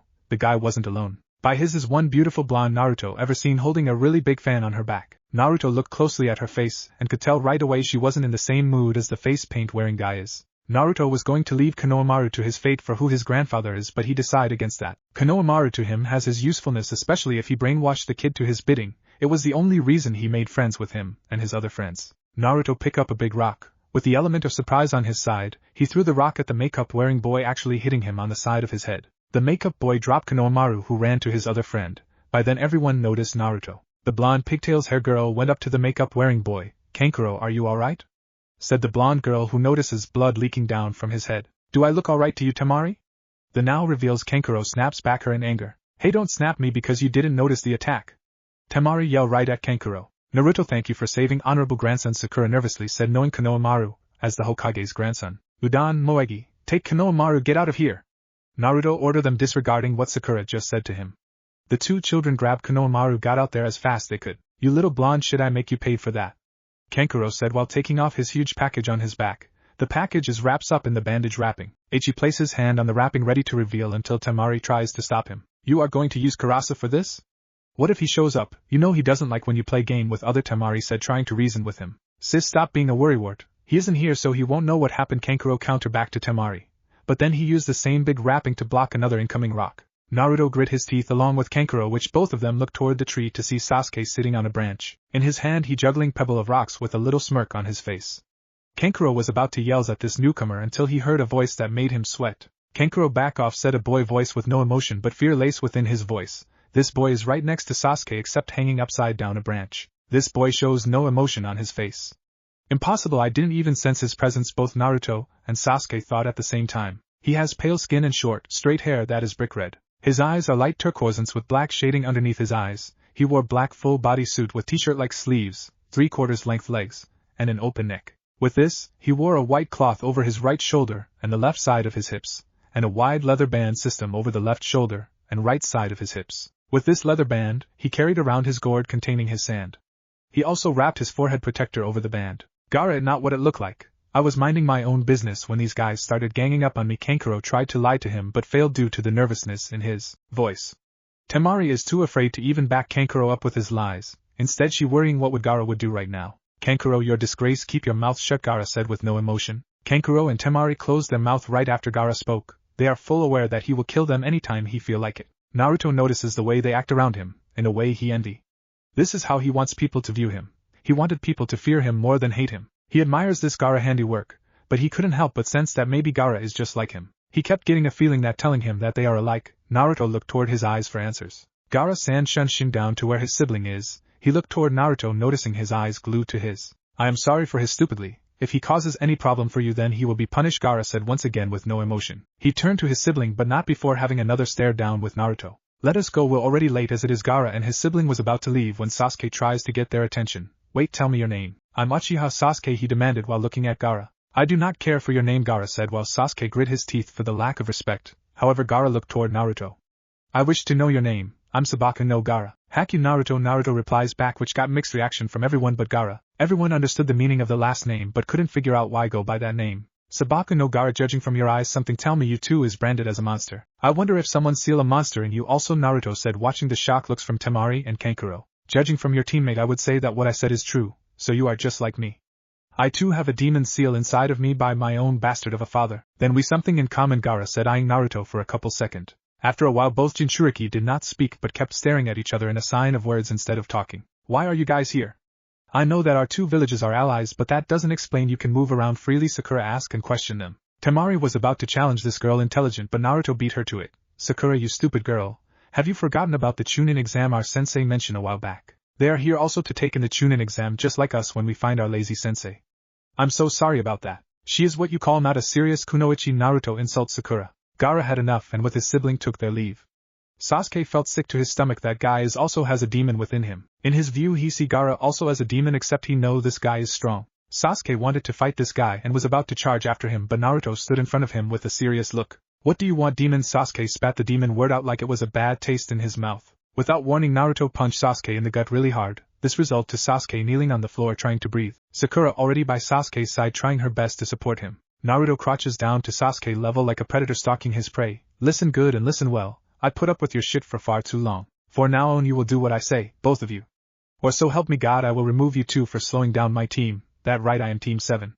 Now do I make myself clear? Why yes now Naruto-san, Sakura said nervously. However Sasuke is being stubborn and refusing to answer. Naruto had no time for his being a prick today. He grabs Sasuke by his throat and begins to squeeze it. Do I make myself clear, little boy? Naruto said raising his voice daring Sasuke to test him. Clear, Sasuke screams out while Sakura start crying. Naruto let him go and got up standing with his back turned to them. Now both of you clean yourself up. We must find our sensei and if both of you talk about what I just done right now, I kill both of you, Naruto said with venom in his voice while walking away from them. With Anko. What do you mean I should just drop it?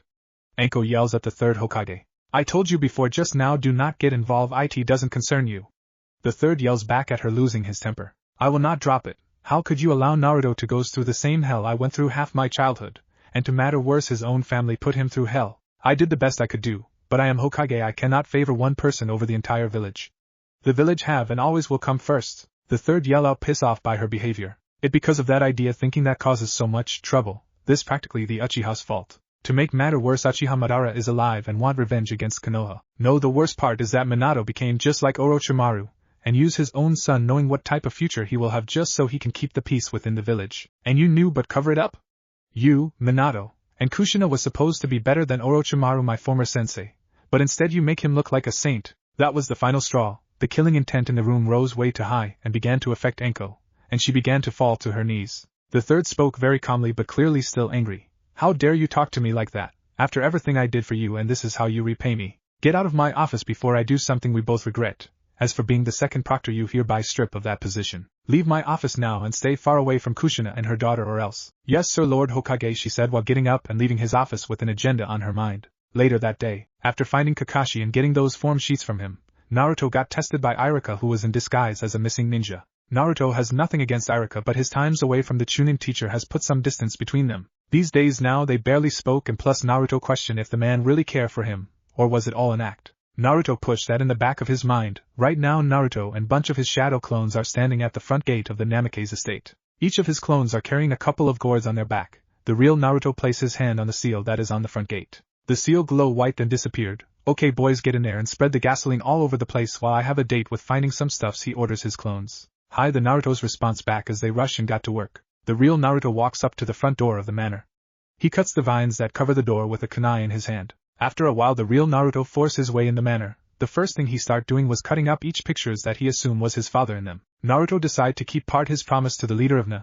What he has in mind is to make that man open up a little more for him so he can kill him when he lower his guard. Naruto made more clones and ordered them to bring him anything to do with seals and sealing jutsus. Naruto isn't stupid, he read about his father being a greatest seal master. Although he despises Namikaze Minato, he willing to steal his arts and use it for a darker purpose. Naruto picture a new yellow flash, but not one who will be seen as a hero of the leaf but fear. This search continues on until Naruto found the one room that have a couple of seals on them. Naruto touched each of them, deactivating them in the progress. He walks in the secret room and found what he looking for. By then his inside clones found what he asked for. 2 hours later, everyone in the village surround the now burning Namikaze estate. The Hyugas were the first to spot this, and tries their best to stop it. After a while more people including Jiraiya, Kakashi, Kushina, Kari, the third, and the clan's head shown up trying to put the fire out. Kushina was screaming her heart as the last piece of her husband is being burned away. Only Kari and Sarutobi Hiruzen knew who is responsible for this, but they do not have the solid proof to bring him in. After a while they were able to put out the fire thanks to Kakashi and Jiraiya efforts. However, the price was too great, nothing was left. The manor now reduces to ashes, with no reminder of it ever standing. Hiruzen see now that Naruto has declared war on the living relatives of the Namikaze clan. He decides to call for a council meeting right away. With Naruto. Naruto is on his way home until two ninja before him. To Naruto one of them look like a Yamanaka while the other is a masked man in all black. Haku Naruto. I am Fu and this is my partner Torian. We are member of NA and our lord sends us to collect what you have to give for him along with giving you your new mission, said the one called Fu. Gentleman, Minato only had one Trikanai. The scroll for the Haraishin no Jutsu is not in that manner. I checked for 2 hours straight, but I did found the scroll for the Rasengan. Here, take these and make sure you give these to Leader Sama, but I expect him to keep his part of the bargain. I tried my best, Naruto said calmly while handing them one Trikanai, a copy of the Rasengan scroll he made with Minato handwriting. Torian took the items and put them away in his pouch. Now you are aware that you be watch a lot now since your today incident. Your new mission is to make sure you help Orochimaru, who made a deal with our leader. He will be disguised as Grass Ninja in this exams. During your second exam, which will be held in the Forest of Death, seek him out and hand him this scroll. He will in return hand you a summon scroll which you must hand to one of our spy who will be in the exam on your former sister team. Do not try to kill Namikaze Kari, that is your next mission. Once you complete that, our lord will release the seal on you, Torian said with no emotion in his voice. After a while both the ninjas shunned Shin away. Naruto bit his bottom lips until he tasted his own blood. Clearly pissed, but keeping his promise to play along with this charade, he walks home. The moment he got up the stairs, he saw Shino, Enko and Hinata, his Hinata. He notices that Shino and Hinata had with them their backpacks which look big.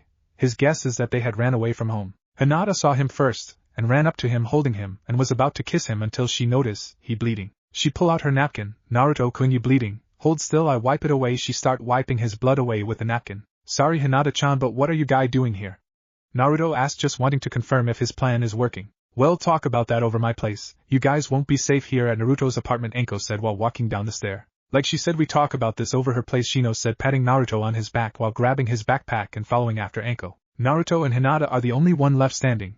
Hinata broke the silence by talking, which shocked Naruto that she isn't shuddering. Naruto-kun, after dealing with your sister who tries to kill you, We got arrested by the Umbu ninjas. After that my father tries to force me to no longer see you, and so did Kurenai-sensei, but instead I disobey them. I along with Shino decide to leave our clan by excommunicate yourself from our clan. The elders from my clan will come after me tries to brand me the caged bird seal, for they fear the Byakugan escaping the... Sure, I won't let them harm you, Hinata-chan, Naruto said truthfully while planting his lips on her in a kiss. In Naruto thoughts he knew of the two different branches of the Hyuga clan from what he read about them, and what Hinata told him. They have a system that protects the secrets of the Byakugan from outsiders.